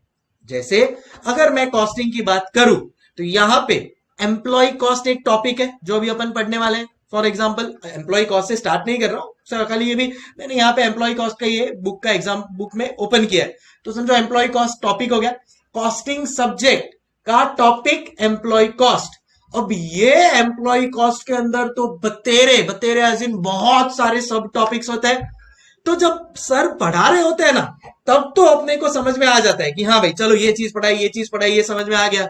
बट जब अपन रिवाइज कर रहे होते हैं तब तो याद रहेगा ही नहीं, क्योंकि जब रिवाइज कर रहे हो तब खाली एक सब्जेक्ट का एक टॉपिक नहीं, तब तो 8 सब्जेक्ट के इतने सारे 10 20 100 200 टॉपिक्स, उस सब के 100 200 सब टॉपिक्स कहां से याद रहेगा इस नन्हे मुन्ने दिमाग को। तो मैंने क्या किया है, हर टॉपिक के बाद स्टडी मेंटर डाल दिया है which is speaking of your सब टॉपिक्स। तो यहां पे जब आप अपना स्टडीज स्टार्ट करोगे तो एक जगह पे आपके पास सब टॉपिक्स भी क्लियर हो जाएगा, आपके पास रेडी हो जाएगा। अब अपन जब पढ़ाई करेंगे, जब अभी मैं आप लोगों को पढ़ाने वाला हूं, बराबर है, तो समझो मैंने आज मेरे सेशन में इतना पार्ट कराया, फॉर एग्जाम्पल 1 to 6, तो अपन इसको ऐसे टिक कर देंगे, हाँ भाई ये वाली चीजें हो गई है, ये वाली चीजें हो गई, तो आपको भी क्लैरिटी रहेगा कि भाई यहाँ चलो इतना हो गया। फिर आप रिवाइज करोगे इसको। जब आप रिवाइज करोगे इसको तो आप क्या करोगे, एक दूसरे कलर के पेन से, समझो आपने आज इतना पढ़ा लिया, तो आप इसको टिक कर दोगे, तो आपको भी पता चल जाएगा कौन सा टॉपिक सब टॉपिक आपका कितनी बार रिवाइज हो चुका है। और यहां पे मैंने मोटिवेशन के लिए आपको बता दिया है कि अगर आपको रैंक लाना है देन इन दैट केस पहली बार जब आप पढ़ोगे तब आप एज गुड एज रीड कर रहे हो, दूसरी बार में आप अंडरस्टैंड करोगे, थर्ड टाइम में रिवाइज करोगे, फोर्थ टाइम में स्ट्रेंथन करोगे और फिफ्थ में आप एक्सपर्ट बन जाओगे। और मैं एक एक मेरे बच्चे को एक्सपर्ट बनता हुआ देखना चाहता हूं इस सब्जेक्ट में। जी हाँ, क्या बनना चाहता हूं, क्या देखना चाहता हूं आपको? Expert in cost and management accounting, expert, उससे नीचे कुछ भी नहीं। तो उसके लिए बनाया है ये क्या, स्टडी मेंटोर, आपका फ्रेंड फिलोसोफर एंड गाइड। ये study mentor friend philosopher and guide क्या करेगा, जब भी आपका पढ़ के हो रहा है तो आप इसको टिक मारते जाओगे। अब समझो आप जब थर्ड रिवीजन करने वाले हो, तो थर्ड रिवीजन के टाइम पे समझो हो गया आपका, तो आपने टिक मार दिया, तो आपको पता रहेगा कि क्या क्या मेरे सब टॉपिक्स है और सब टॉपिक्स में मेरा कितना हो गया है, कितना बाकी है, एंड किसके ऊपर फोकस करना है। अब समझो एग्जाम टाइम की बात आ गई, एग्जाम टाइम पे क्या ये सब कर पाओगे क्या? नहीं सर, पॉसिबल नहीं है। तो एग्जाम टाइम के लिए आप क्या करोगे, इंपॉर्टेंट जो भी है उसको ऐसे हाईलाइट कर दोगे, इंपॉर्टेंट जो भी है उसको हाईलाइट कर दोगे। तो समझो आपने यहाँ पे हाईलाइट किया इन दो चीज को, तो आपको बताइए कि एग्जाम पे ये दो चीज के ऊपर फोकस करके इसको कंप्लीट करना है।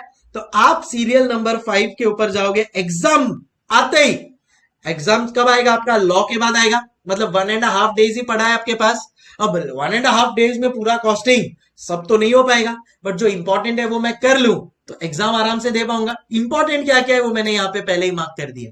तो अब इधर मैं आऊंगा, अच्छा time keeping and time booking important है, पेज 10 पे गया, 11 पे गया, पढ़ लिया, हो गया।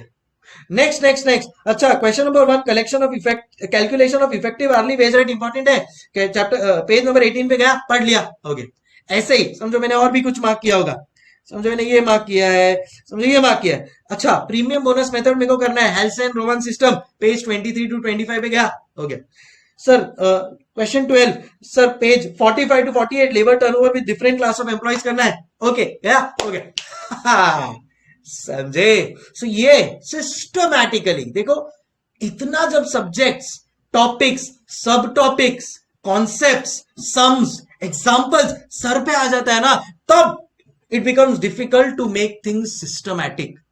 एंड वो एक स्टूडेंट के कंसर्न को मैं समझ लिया है और यहां पे डायरेक्टली वो चीज मैंने आपको प्रेजेंट कर दी है, सो दैट आपका लाइफ एकदम स्मूथ हो जाए, सिस्टमैटिक हो जाए।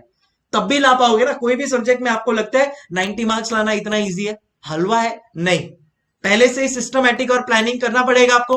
तो मैं तो प्लान कर चुका हूं मेरे दिमाग में कि आपको उतना मैं वो थ्रेशोल्ड क्रॉस करवा के ही रहूंगा, बट उसके लिए मैं ये प्लानिंग भी, सिस्टम भी आप लोग के साथ सेट करना चाहता हूं। तो जब आप, अभी क्या होगा, मैंने आपको कोई टॉपिक पढ़ा दिया, वापस से घर पे आपको खुद से रिवाइज करना पड़ेगा। जैसे ही वो आपका रिवाइज हो गया, आप एक टिक मार्क कर देंगे। वापस से जब कभी बाद में रिवाइज करने का मन किया, आप टिक मार्क कर देंगे। समझो आपको कोई डाउट आया, समझो यहाँ पे आपको कोई क्वेश्चन में डाउट है, समझो क्वेश्चन नंबर 14 में आपको डाउट आया, तो आप इधर लिख सकते हो डाउट, और आप लिख सकते हो एसके। आप क्या करोगे, डाउट एसके, मतलब संकल्प सर को डाउट पूछना है, आप अपने पेंसिल से लिख दोगे। जैसे ही संकल्प सर इसका रिप्लाई कर देंगे, आप इसको रब कर दोगे, आप इसको रब कर दोगे, हो गया आपका डाउट क्लियर, और फिर इधर आप टिक कर दोगे। समझो आपने सोचा है कि मैं कल क्वेश्चन नंबर 24 से लेकर क्वेश्चन नंबर 31 करने वाला हूं। समझो आपने सोचा है आप क्वेश्चन नंबर 24 से क्वेश्चन नंबर 31 करने वाला हूं। कभी मैंने सोचा है कल से 1 फरवरी को मैंने सोचा है, तो मैं इधर लिख दूंगा 1 फरवरी, 1 फरवरी, 1 फरवरी, 1 फरवरी, 1 फरवरी, 1 फरवरी।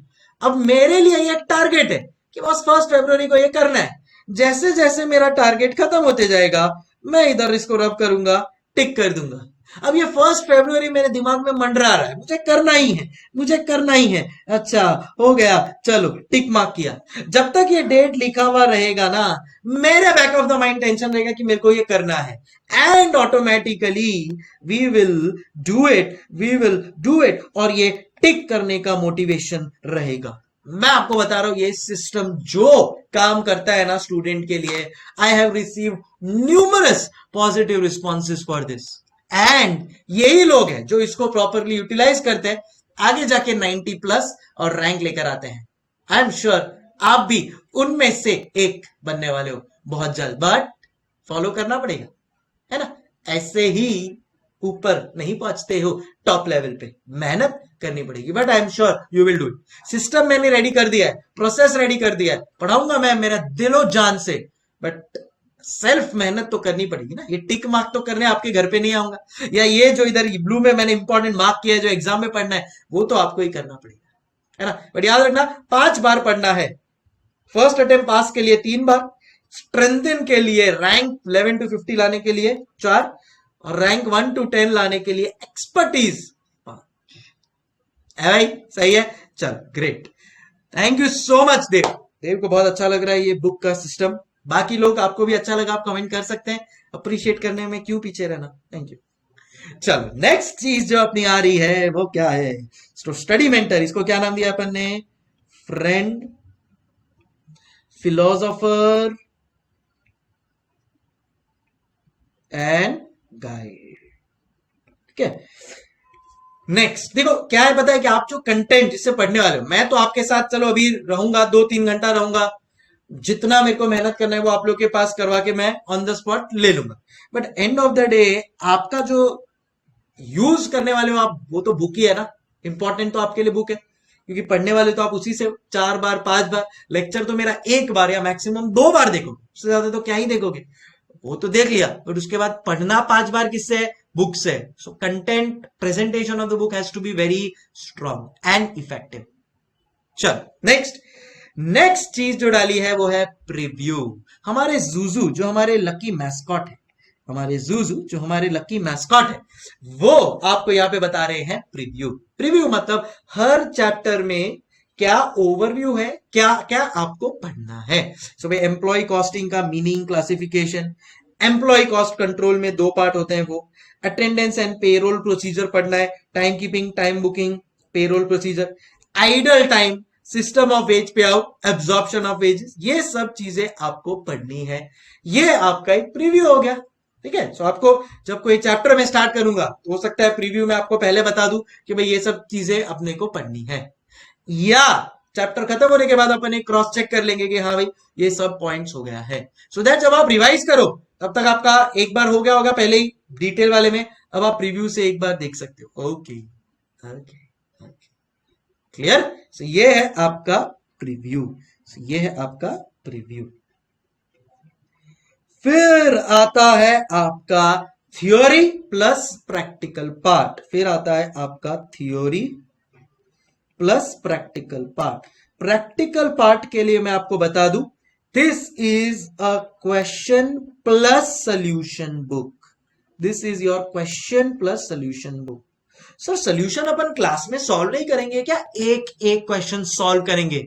सर फिर क्यों आपने सॉल्यूशन दिया है, बिकॉज कई बार अपने को रेफरेंस के लिए एक अपने पास रेडी प्रेजेंटेड सॉल्यूशन रहे तो it becomes good for us. बाकी अपन तो एक एक चन के क्वेश्चन सॉल्व करेंगे, डोंट वरी। बट सॉल्यूशन भी होगा, कभी आपको कोई क्वेश्चन होमवर्क दिया तो उसका सॉल्यूशन भी आप पहले सॉल्व कर लोगे, फिर चेक कर लोगे, तो it will become easy. On the spot check कर लिया, कोई डाउट हो सर को पूछ लिया, क्लियर है भाई वैसा। तो उस हिसाब से मैंने सॉल्यूशन भी दिया है। तो अब यहाँ पे जैसा आप देखोगे कि पहले थ्योरी है, प्लेन थ्योरी नहीं है, जहां पे भी पॉसिबल है हमने उसको डायग्रामेटिक प्रेजेंटेशन दिया है। जो भी चीजें इंपॉर्टेंट है उसको हम लोग ने अलग अलग कलर के इंक से हाईलाइट किया है। तो ये सब आपको मिलेगा। कुछ कुछ जगहों पे हम लोग ने शॉर्ट फॉर्म्स भी यूज किए हैं, ये देखिए कुछ कुछ जगहों पे हम लोग ने आपको शॉर्ट फॉर्म्स भी यूज किया है, तो ये शॉर्ट फॉर्म्स आपके लिए यूज रहेंगे। कुछ कुछ जगहों पे हमने पिक्टोरल प्रेजेंटेशन भी यूज किया है। एक कहावत है, देखी हुई चीज जो पिक्चर के फॉर्म में वो याद रहती है ना। अगर मैं आपको कोई भी मूवी का नाम लूं और बोलूं कि याद है क्या, आप बोलोगे हाँ सर याद है ना, है ना। मैं आपको बोलता हूं मूवी का नाम बाहुबली, तो पूरा आपके सामने नजर के सामने बाहुबली की सब चीजें आपको पूरी मूवी याद आ जाएगी। हीरो हीरोइन, क्या उसमें वॉर हुआ था, क्या रोमांस सीक्वेंस थे, सब आपको याद आ जाएगा। ये अगर मैं बोलूं अरे जरा आपके सीए फाउंडेशन का या कॉलेज का इकोनॉमिक्स का वो एक चैप्टर है डिमांड कर्व थियरी, क्या उसके बारे में कुछ याद है क्या, sir sir bye bye tata okay गया नहीं। क्यों ऐसा, क्योंकि पिक्टोरल चीजें याद रहती है। इसके लिए जहां भी पॉसिबल है हमने पिक्चर्स यूज किया है, सो दैट इजीली आपके दिमाग में सेट हो जाए, और साथ में एज आई सेड कॉन्सेप्ट्स भी क्लियर होते जाएंगे। ठीक है, देखो यहाँ पे अभी जैसे ये अटेंडेंस के मेथड्स है, तो पहले कैसे मैनुअल मेथड होता था, तो प्रैक्टिकली यहाँ पे दिखाया है आपको कि मैनुअल मेथड में कैसे लिखते थे।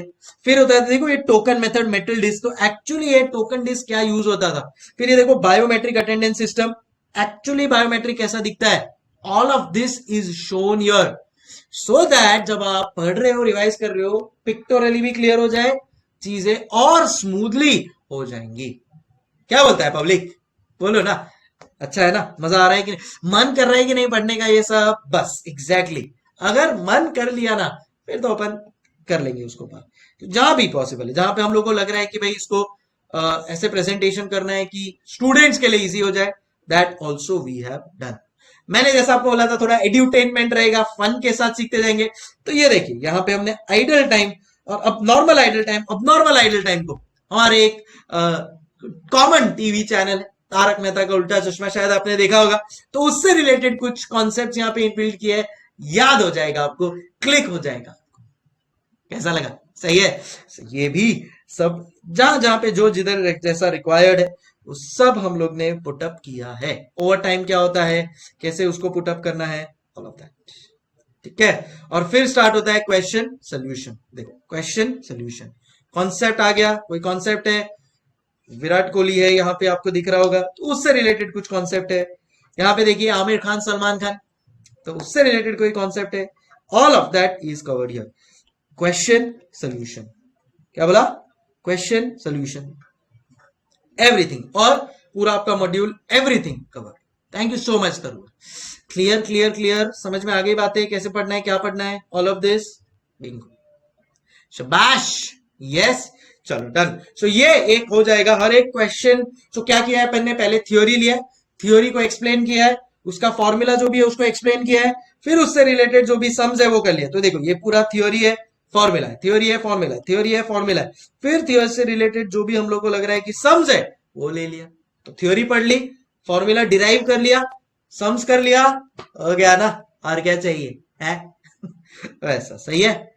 चलो great. So theory, sums, practicals, everything god damn it is covered here in this optimized book जो आपको मिलने वाली है, एंड इसी से अपन सॉल्व करने वाले। जैसा मैंने बोला हर एक क्वेश्चन को अपन ट्राई करेंगे सॉल्व करने का, कुछ होमवर्क देंगे वो भी आपको करना है। अब मैं थोड़ा और आगे बढ़ता हूं तो आप लोग को ये सिस्टम समझ में आ गया होगा। अब जो लास्ट में है वो भी आपको मैं दिखा देता हूं, ये है चैप्टर समरी, ये है चैप्टर समरी। तो अब इतना कुछ पढ़ा सर, याद नहीं है, मैं हूं ना, पता ना, ये एक अंदर से आवाज निकलती है, सर याद नहीं, भूल गए सब कुछ, याद नहीं अब कुछ, है समरी है ना, समरी से अच्छा मुझे पता है मेरा सुर लय ताल बहुत अलग अलग है, बट ये चैप्टर समरी से आपको क्लियर हो जाएगा कि क्या क्या आपने अब तक पढ़ा है, so that this chapter summary, इसमें हम लोग ने सब इंक्लूड कर लिया है। कॉन्सेप्ट्स आ गए, जितने भी फॉर्मूलाज है वो आ गए, ये देखो यहाँ पे सब फॉर्मूलाज आ गए, फटाफट सब चीज रिकॉल हो जाएगी आपको। यस, रितिका बोल रही है कि सर सबसे बड़ा प्रॉब्लम ही होता है हम समराइज नहीं कर पाते इतनी सारी चीजों को, डोंट वरी, अब वो भी आपके पास, तो जो भी आपके पेन पॉइंट्स थे उन सब को समझ के हम लोग ने यहाँ पे इंट्रोड्यूस कर दिया है, and this is your summary book, this is your summary book, या इसको आप बोल सकते हो समरी शीट्स, ये लास्ट में इनकॉर्पोरेट कर लिया है। थैंक यू सो मच तरुण, बहुत एफर्ट्स गया है इस बुक को बनाने में, but end of the day एक ही आपसे एक्सपेक्टेशन है, 90+ एफर्ट मैं पूरा दूंगा बुक के टर्म्स में, पढ़ाने के टर्म्स में, कॉन्सेप्ट्स, एग्जांपल, सम्स, थका दूंगा आपको इस सब्जेक्ट को एक्सपर्ट बनाने के लिए, बट आप भी अगर तैयार हो ना, नथिंग कैन स्टॉप अस। आप लोगों को खुद को ये बुक के क्वालिटी से समझ गया होगा कि what is the level at which we are going to go, है ना, यस। ओके, सो ये है summary sheets, and then last में आप लोग को मैं बता दूं क्या चीज मिलने वाली है आपको। लास्ट में आपको मिलेगा एक साथ एक ही प्लेस पे फॉर्मूला बुक, जी हां, जो आपके बुक में ऑलरेडी इंक्लूडेड है, सब चैप्टर्स के formula at one place in around 25-30 pages, क्योंकि एग्जाम टाइम पे इतने सारे फॉर्मूला नहीं याद रह पाएंगे। तो एग्जाम समझो, आपका एग्जाम का टाइमिंग है 2 to 5, जो यूजुअली टाइमिंग होता है 2 to 5 या 3 to 6।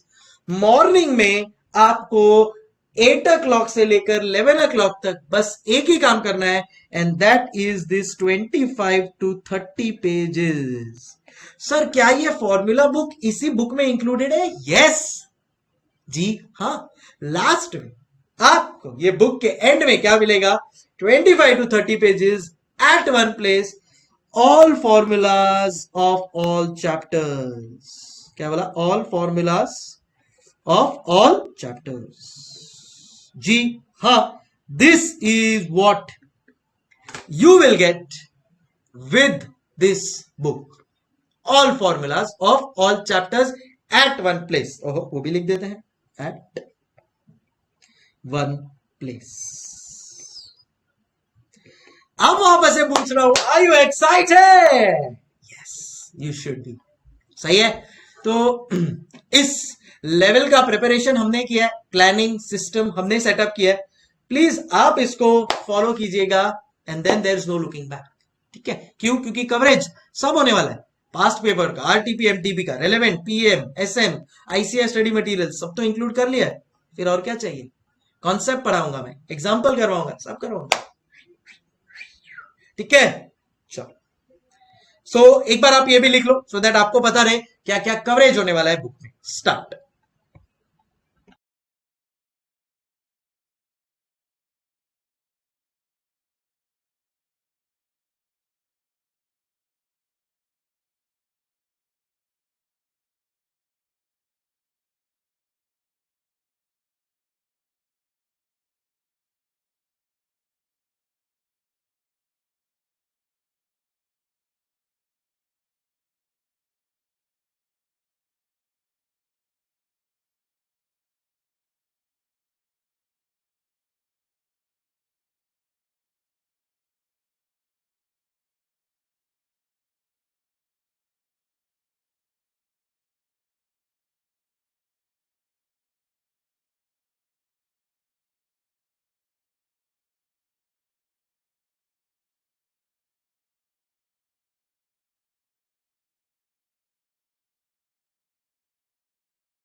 ये रहे फॉर्मूलाज, सब फॉर्मूलाज एक जगह पे, आप ही की बुक में। जी हाँ, अच्छा लिख लो।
ओके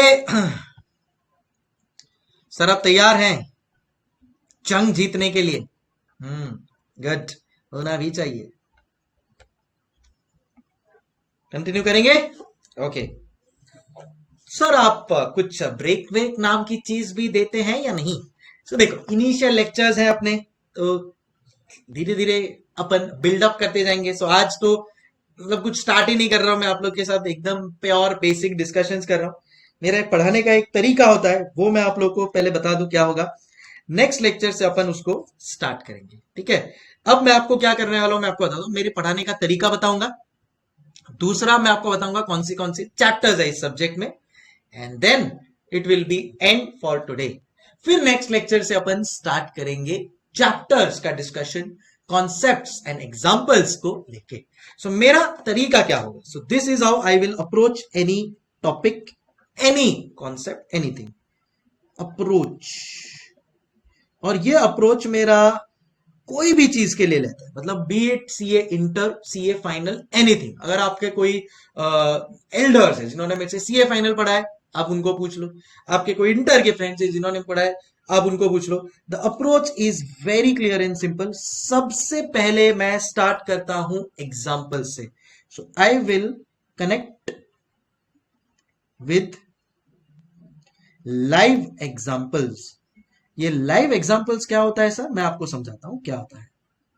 लाइव एग्जाम्पल्स मतलब ऐसे एग्जाम्पल जो आपके और मेरी लाइफ से जुड़े हुए हैं, जो कहीं ना कहीं, बिकॉज आप समझो, मैं अज्यूम कर रहा हूं आप अप्रोक्सीमेटली 19-20 ईयर्स ओल्ड के हो मिनिमम। तो अगर आप उतने ईयर्स के हो, तो आपके साथ जो 19-20 साल में चीजें हुई है, आपको पता भी नहीं हुआ होगा, बट कॉस्टिंग आपके याद यूज हुआ है। आपने कॉस्टिंग यूज किया है, आपके साथ कॉस्टिंग यूज किया है, बट आपको शायद पता नहीं चला होगा। अब उसके साथ मैं आपको कनेक्ट करवाऊंगा। तो लाइव एग्जांपल से अपन स्टार्ट करेंगे। लाइव एग्जांपल समझने के बाद आपको लगेगा हाँ यार, ये तो मेरे साथ भी हुआ है, हाँ यार ये तो मैंने भी देखा है। उसको अपन कनेक्ट करेंगे कॉन्सेप्ट्स के साथ, उसको अपन कनेक्ट करेंगे कॉन्सेप्ट्स के साथ। क्योंकि सीधा मैं कॉन्सेप्ट पढ़ाऊंगा ना, तो आपको कई बार समझ में नहीं आएगा, कई बार समझ भी जाएगा। बट अगर एग्जाम्पल्स के साथ, मतलब बाय डिफॉल्ट कंपल्सरीली एग्जाम्पल्स आएगा, उससे आप खुद कॉन्सेप्ट्स को कनेक्ट करोगे, और फिर ही अपन स्टार्ट करेंगे अपने practical question and answers. Practical question and answers. मुझे नहीं लगता है कि एक भी कॉन्सेप्ट मैं आपको इसके बिना करवाने वाला हूं। इसलिए मैंने आपको स्टार्टिंग में बोला था कि मेरे पास जेपी मॉर्गन का 4 साल का मैनेजमेंट अकाउंटिंग का एक्सपीरियंस है। तो मैं तो वो प्रैक्टिकली कर चुका हूं, और अब जो प्रैक्टिकली किया है वो आपको मैं करवाने वाला हूं, समझाने वाला हूं, सिखाने वाला हूं। So this is going to be the approach to become expert. So approach from entry to expert.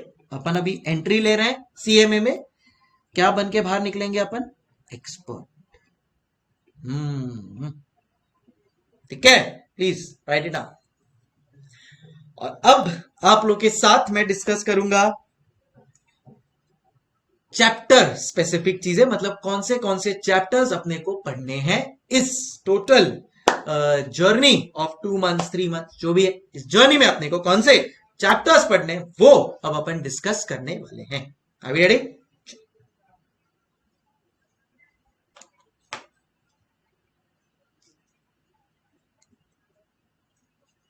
Done हो गया है तो एक बार बस लिख देना, सो स्टार्ट करेंगे।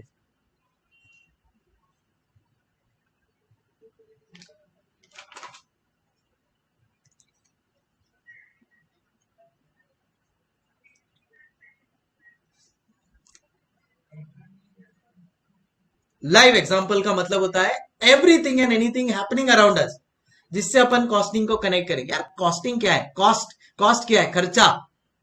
अब तक आपने, मैंने खुद बहुत खर्चे किए हैं, होते हुए देखे हैं। तो इतने खर्चे किए हैं, होते हुए देखे हैं, तो इन शॉर्ट लाइव एग्जांपल्स तो है ही ना अपने पास। बस उनको अब मैं आपको कनेक्ट करवाऊंगा, आपको लगे हाँ ये तो मैंने भी किया है। अब आपको मैं बोलूंगा अच्छा ये किया है, ये कॉन्सेप्ट है उसका, ये किया, ये कॉन्सेप्ट है उसका। ओके, युग Fatehpuria is ready. Great. Others, are we ready? Yes, I think almost everybody is ready. चलो समझ लेते हैं अपन कौन से चैप्टर्स अपने को यहां पे पढ़ने हैं.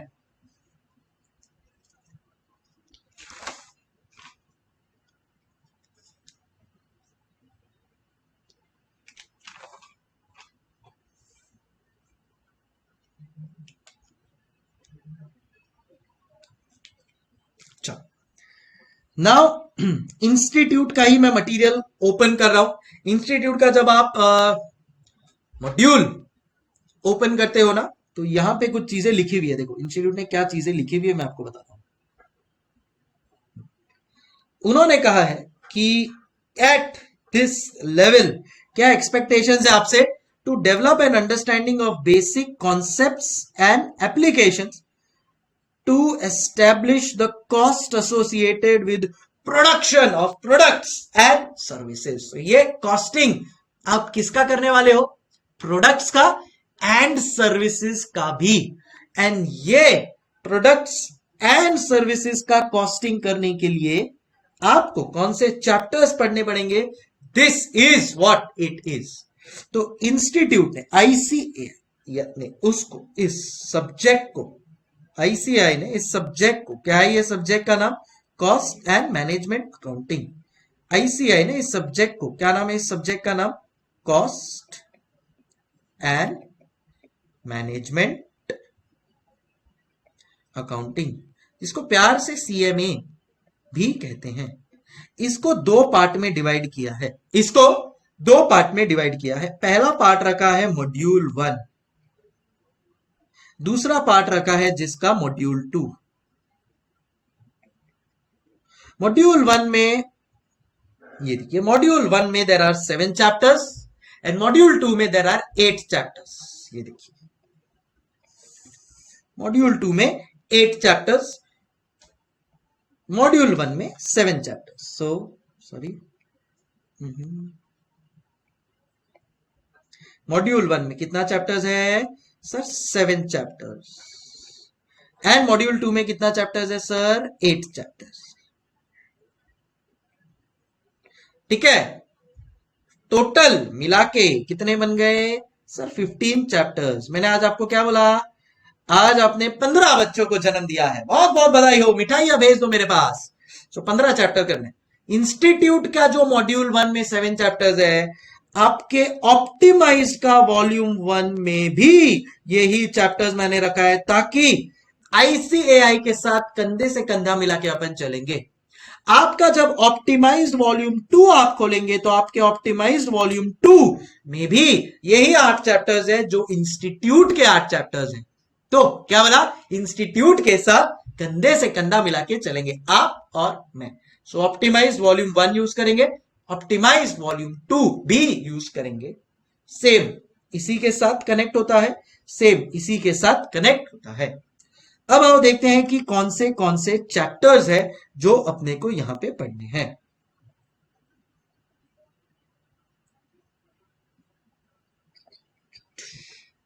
ये सबसे पहला है introduction to cost and management accounting. मतलब क्या होता है कॉस्टिंग, क्या होता है कॉस्ट अकाउंटिंग. इसमें बहुत सारे टर्म्स यूज हुए हैं, जैसे implicit cost, opportunity cost, relevant cost.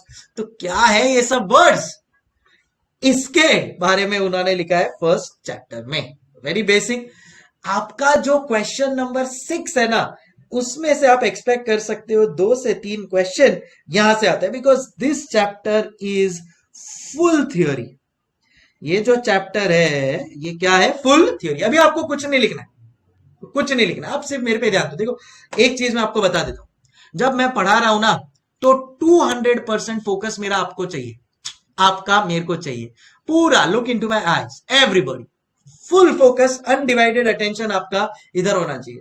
लिखने के लिए मैं आपको टाइम दे ही रहा हूं, आप लोग ने अभी नोट किया होगा, मैं बता रहा हूं तब से मैं लिखते जा रहा हूं, फिर आपको मैं सफिशिएंट टाइम दूंगा.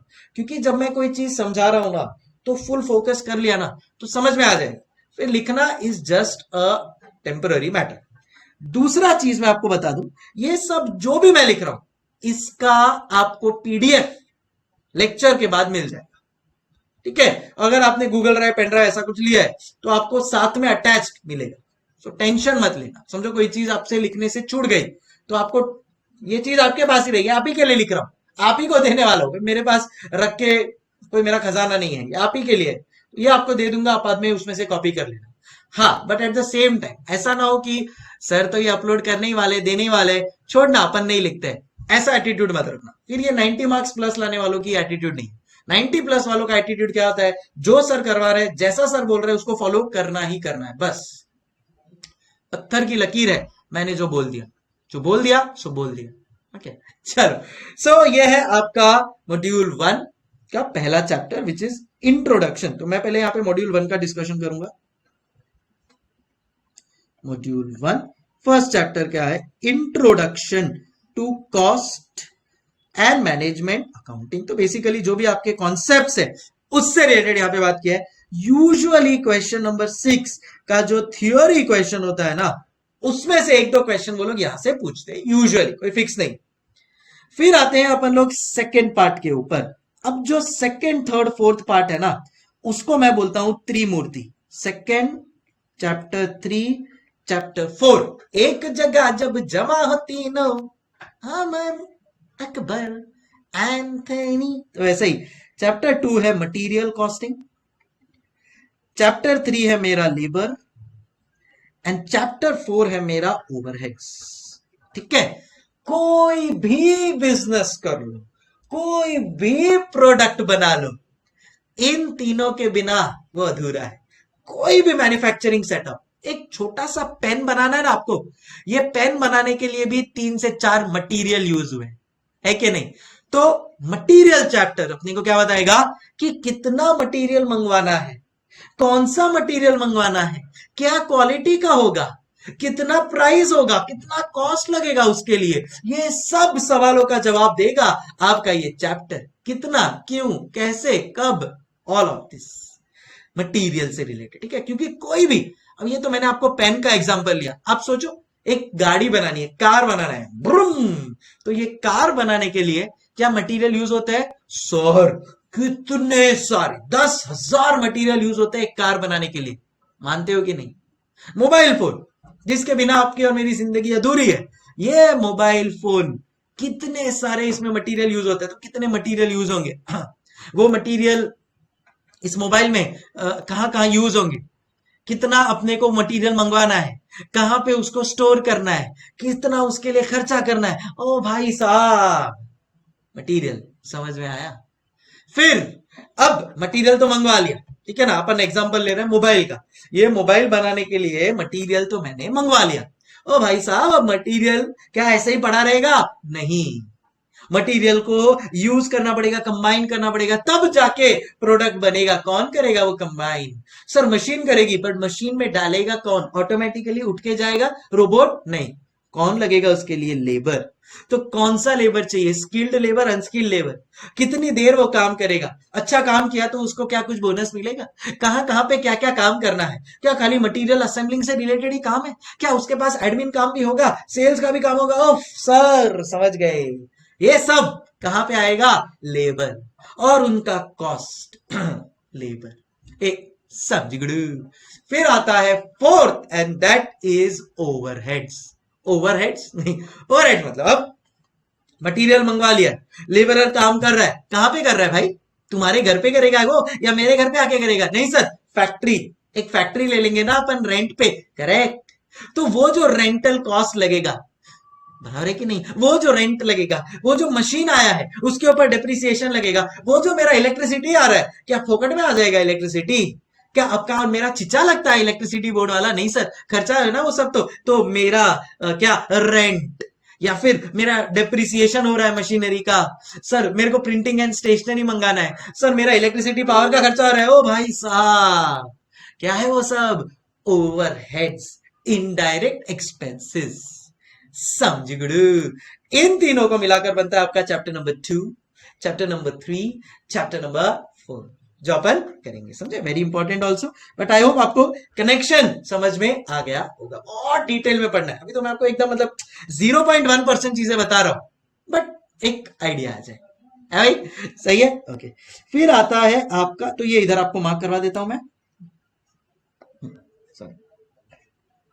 तो ये आप material cost, labour cost, overheads, absorption costing method. फिर आता है आपका chapter number 5, chapter number 6, chapter number 7। Chapter number 5 is activity based costing. ठीक है, मतलब ये जो इधर ओवरहेड्स आ रहा है या लेबर रिलेटेड कॉस्ट आ रहा है, उसको किस टेक्निक से रिकॉर्ड करना है। सो एक ये बोल सकते हो आप, एक टेक्निक है ऑफ कॉस्टिंग। क्या? एक्टिविटी बेस्ड कॉस्टिंग, मतलब कैसे कॉस्ट्स को रिकॉर्ड करना है सही तरीके से। ठीक है, फिर आता है आपका नेक्स्ट चैप्टर जिसका नाम है कॉस्ट शीट।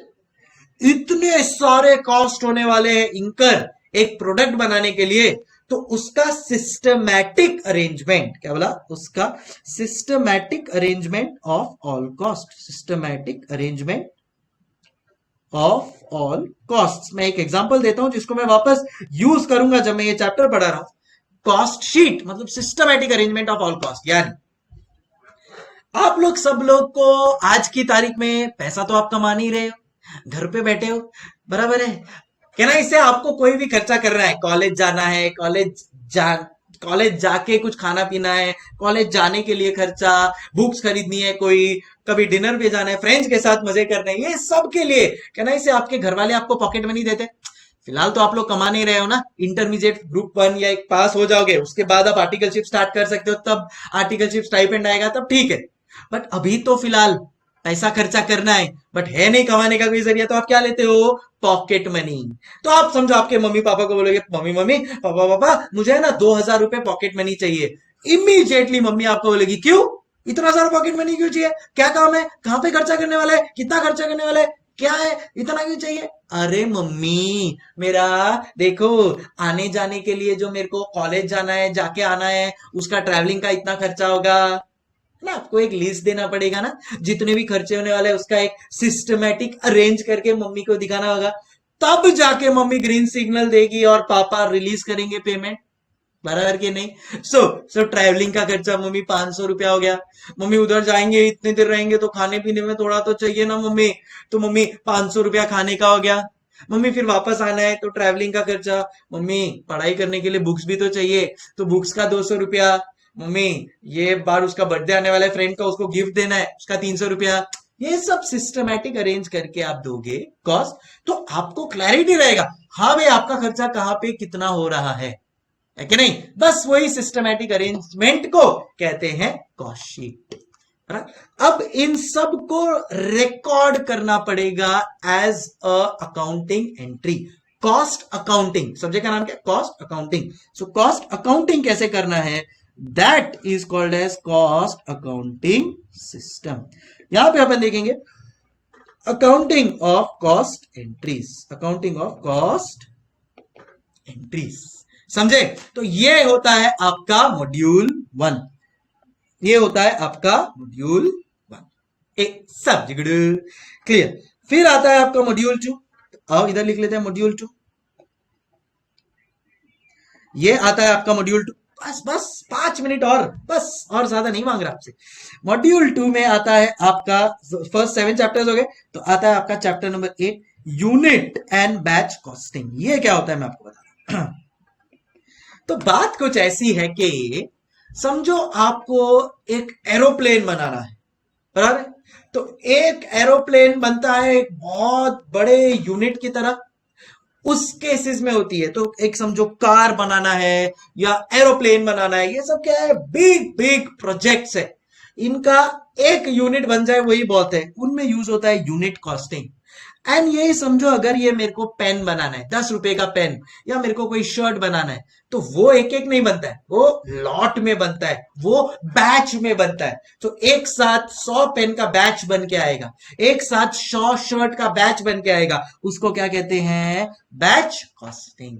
डिटेल में पढ़ेंगे बाबा, खाली एक ओवरव्यू दे रहा हूं कि अगर कोई बहुत बड़ा प्रोडक्ट है, जैसे कोई एक लैपटॉप है, तो एक लैपटॉप बना, उसके लिए यूज होगा यूनिट कॉस्टिंग। एक एयरक्राफ्ट एयरप्लेन बना, यूनिट कॉस्टिंग। यही जब पेन या शर्ट लॉट में बैच में बनकर आते हैं, उसके लिए यूज होता है बैच कॉस्टिंग, समझे? ये आपका यूनिट एंड बैच कॉस्टिंग। फिर आता है जॉब एंड कॉन्ट्रैक्ट कॉस्टिंग। ये क्या है? समझो कॉन्ट्रैक्ट मतलब अभी अगर आपको कोई बहुत बड़ा रोड कंस्ट्रक्ट करना है, एक 100 माले का बिल्डिंग बनाना है, आजकल तो बनते हैं 100 माले की बिल्डिंग। सो तो ये सब क्या है, ये सब कॉन्ट्रैक्ट है। ये कोई फैक्ट्री में बन के तो मैं 100 माले का बिल्डिंग नहीं बनाऊंगा ना, या अगर मेरे को रोड बनाना है, हाईवे बनाना है, तो मैं फैक्ट्री में बंद के तो नहीं रहूंगा। तो मुझे कॉन्ट्रैक्ट पे कुछ लेना पड़ेगा, थोड़ा काम फैक्ट्री में होगा, थोड़ा काम बाहर होगा, ऑन साइट होगा। वो सब कैसे मैनेज होगा सर, कॉन्ट्रैक्ट कॉस्टिंग पढ़ेंगे, वहां से उसका कॉस्टिंग आएगा, समझे। तो ये होता है contract costing for big big projects. जो भी प्रोजेक्ट्स ओरिएंटेड काम होता है ना, जैसा मैंने आपको क्या एग्जांपल दिया, समझो एयरपोर्ट बनाना है या समझो रोड बनाना है, सही है। फिर आता है चैप्टर नंबर 10 एंड 11, इसको साथ में मैं बताता हूं। That is your process costing and joint and by product. एक होता है प्रोसेस कॉस्टिंग एंड दूसरा होता है जॉइंट एंड बाय प्रोडक्ट। तो प्रोसेस कॉस्टिंग में क्या होता है, समझो आपको मोबाइल फोन बनाना है, ठीक है, अपन मोबाइल को एज एन एग्जांपल लेके चल रहे हैं। अब ये मोबाइल बनाने के लिए बहुत सारे प्रोसेस होते हैं कि सीधा एक ही प्रोसेस किया और मोबाइल बन गया, नहीं। पहले उसका चिप आएगा, फिर उसका कैमरा आएगा, फिर उसका वो साउंड बार आएगा, फिर उसको कंबाइन करेंगे, फिर जाके अपना मोबाइल बनेगा। अलग अलग प्रोसेस का अपना खुद का प्रॉपर अकाउंटिंग होगा, उसको कहते हैं process costing. And joint and by product मतलब समझो मैंने मिल्क है, समझो मेरा अमूल, तो मिल्क है, उसका कर्ड डिपार्टमेंट है, उसका बटर मिल्क डिपार्टमेंट है। सो समझो मैं यहाँ पे मिल्क बनाते बनाते थोड़ा कर्ड बन गया, कर्ड बनाते बनाते बटर मिल्क मिल गया। तो जॉइंट एंड बाय प्रोडक्ट है, एक दूसरे के ऊपर डिपेंडेंट है, साथ में बनते हैं। वैसे ही क्रूड ऑयल करके होता है, क्रूड ऑयल से पेट्रोल भी बनता है, क्रूड ऑयल से केरोसिन भी बनता है। सो ये क्या है, जॉइंट एंड बाय प्रोडक्ट, साथ में एक दूसरे के ऊपर डिपेंडेंट एंड कनेक्टेड। इसको क्या कहते हैं, जॉइंट एंड बाय प्रोडक्ट। तो मिल्क यूज करके कर्ड बनाया, कर्ड यूज करके बटर मिल्क बनाया, जॉइंट एंड बाय प्रोडक्ट। उनका कॉस्टिंग कैसे होगा, कौन सा कॉस्ट किसके लिए रिस्पॉन्सिबल है, उसका प्रॉपर कॉस्टिंग करने के लिए पढ़ेंगे अपन chapter number 11 joint and by product. समझे, ग्रेट। फिर आता है service costing. So chartered accountant, lawyer, company secretary, ये सब सर्विस प्रोवाइड कर रहे हैं। चार्टर्ड अकाउंटेंट कोई प्रोडक्ट नहीं बना रहे टीचर कोई प्रोडक्ट नहीं बना रहे, सर्विस प्रोवाइड कर रहा है। तो वो सर्विस प्रोवाइडर के लिए हॉस्पिटल सर्विस प्रोवाइड कर रहे हैं, एजुकेशन इंस्टीट्यूट सर्विस प्रोवाइड कर रहे हैं, एक ट्रांसपोर्ट का सेक्टर सर्विस प्रोवाइड कर रहे हैं। तो जब ये सर्विस प्रोवाइड करते हैं तो इनका कॉस्टिंग कैसे होगा, क्योंकि इनके कुछ एलिमेंट्स अलग होंगे, हो गया, इनमें भी मटेरियल लेबर सब यूज होता है, बट इनका जो एलिमेंट्स है वो एलिमेंट्स को प्रॉपरली बाइफरकेट करके यूज करना है। जैसे अगर एक हॉस्पिटल है तो उसके लिए कितने बेड्स अवेलेबल है, वो बेड्स कितने डेज के लिए कौन कितना यूज कर रहा है, उसका कितना कॉस्ट आएगा, वो सर्विस सेक्टर आपको बताएगा, है भाई। फिर आता है आपका स्टैंडर्ड, मार्जिनल, बजटरी। और बताऊं आपको, ये तीनों चैप्टर आपके सीए फाइनल में है, और मैं बता दूं मेरे फेवरेट है, फेवरेट है, एकदम फेवरेट। कौन से, स्टैंडर्ड, मार्जिनल, बजट। अब लिख देता हूं पहले इसको मैं। सो 13, 14, 15। 13 है स्टैंडर्ड कॉस्टिंग, 14 है मार्जिनल कॉस्टिंग एंड 15 है बजट कंट्रोल। सो बॉस, पहले देखो, कोई भी काम करने के लिए पहले आप प्लानिंग करते हो। अपन अभी प्लानिंग कर रहे हैं, 90 मार्क्स लाना है, तो अपन ने क्या बजट बनाया, 90 मार्क्स लेकर आएंगे। अब उसके लिए अपन एफर्ट डालेंगे, रिजल्ट आया 95 मार्क्स आ गया अपने को। तो स्टैंडर्ड अपन ने सेट किया था, बजट सेट किया था 90 मार्क्स का, आया कितना, तो वो कंपैरिजन होगा, 95 मार्क्स आ गया सर। या समझो किसी को सर 85 मार्क्स आया, तो अपन क्या कर रहे हैं, स्टैंडर्ड कॉस्टिंग में कंपैरिजन करते हैं, जो सोचा था उसके एक्चुअल्स के साथ कंपैरिजन करते हैं, समझे। और ये क्या है, ये है मेरा बजट जो मैंने स्टार्टिंग में बनाया, प्लान किया कि इतने मार्क्स में लाऊंगा। आया क्या, उसके लिए मेहनत कितना किया, कितना आया। अब समझो 95 आया, वेरी गुड, 85 आया, और क्या इंप्रूव करना है, सो दैट फाइनल में 90 अप लेकर आऊंगा, लाऊंगा जरूर, छोड़ूंगा नहीं। सो ये हो गया मेरा स्टैंडर्ड। And finally margin. अब जो भी मेरे को बिजनेस करना है, वो बिजनेस के लिए मेरे को कुछ डिसीजंस लेने पड़ेंगे। आप चार्टर्ड अकाउंटेंट बनने वाले हो, डिसीजन मेकिंग तो आपके रग रग में। तो ये डिसीजन क्या बेसिस पे लेना है, उसके लिए यूज करेंगे मार्जिनल कॉस्टिंग। किसके लिए? डिसीजंस क्या लेने हैं उसके लिए क्या यूज करेंगे? Marginal costing. तो ये सब पढ़ना है बहुत डिटेल में आपको। अभी तो एकदम एक झलक दिखला जा, बस ऐसा ही कुछ झलक दिखाया आपको। अब प्रैक्टिकली जब इसको अप्लाई करेंगे, सीखेंगे, समझेंगे, तब और क्लैरिटी आते जाएगा। सही है? ओके सर, समझ में आ गया है। और हम इस सीए फाइनल कॉस्टिंग की उड़ान के लिए पूरी तरह से तैयार हैं और आसमान की ऊंचाइयों को छुएंगे। ये वादा है मेरा आपसे, आपका मेरे से। आप भी लिखोगे उधर कमेंट में, लिखो yes sir we promise 90+, right? Okay, so इसी बात पे टाइम आ गया है आप लोग से विदा लेने का, बिकॉज आज इससे ज्यादा अगर मैं पढ़ाऊंगा तो आपका सर बाहर निकल जाएगा फट के। नहीं, मैं यह नहीं चाहता, इसलिए we have kept it easy, we have kept it simple. I hope इतना सबको सब समझ में आया होगा। बोलो बोलो, टेल टेल। चलो भाई, okay, time to say hasta la vista. Thank you for being such a great audience. The journey has finally begun and बहुत दूर जाना है, बहुत अच्छा जाना है, ठीक है? सो ऐसा सिनेरियो है, आप लोग की तरफ से कोई भी डाउट हो, कुछ भी हो, ऑलवेज हैप्पी टू हेल्प। जैसा मैंने बोला, कभी कभी आप कोई डाउट पूछोगे, इमीडिएटली रिस्पॉन्स मिल जाएगा, कभी कभी आपको रिमाइंड करवाना पड़ेगा, तो आप बिंदास बेझिझक मुझे 1 2 3 4 बार रिमाइंड करो, कोई प्रॉब्लम नहीं है। मुझे गुस्सा आता ही नहीं है, पता नहीं क्या है, मतलब एक टेफलॉन कोटिंग है मेरे उसमें, मुझे गुस्सा आता ही नहीं है। तो आप बिंदास मुझे पूछो, 1 बार 2 बार 10 बार, कोई प्रॉब्लम नहीं। सो कभी समझो आपने डाउट पूछा, उसका रिप्लाई आपको नहीं मिला, तो आपको उसके बाद लिखने का रिमाइंडर 1, रिमाइंडर 2, दिन में 5 बार आप रिमाइंड करो, मैं जैसे ही देखूंगा आपको रिप्लाई कर दूंगा। बट कई बार इंटर के, फाइनल के लेक्चर्स में, रिवीजन लेक्चर्स में, यूट्यूब में बिजी होता है तो रिप्लाई नहीं कर पाते। बट जैसे ही देखेंगे रिमाइंडर 1 2 3 4 5 6 7 8 9 10 आ गया, अरे आपको रिप्लाई मिल जाएगा, ठीक है? Stay connected guys, thank you so much. Time to say hasta la vista, keep rocking, keep smiling, keep being the same best audience, and हर चीज को रैशनलाइज करना सीखो, हर चीज को क्वेश्चन करना सीखो, लाइफ में बहुत आगे बढ़ोगे। Thank you so much. Take care.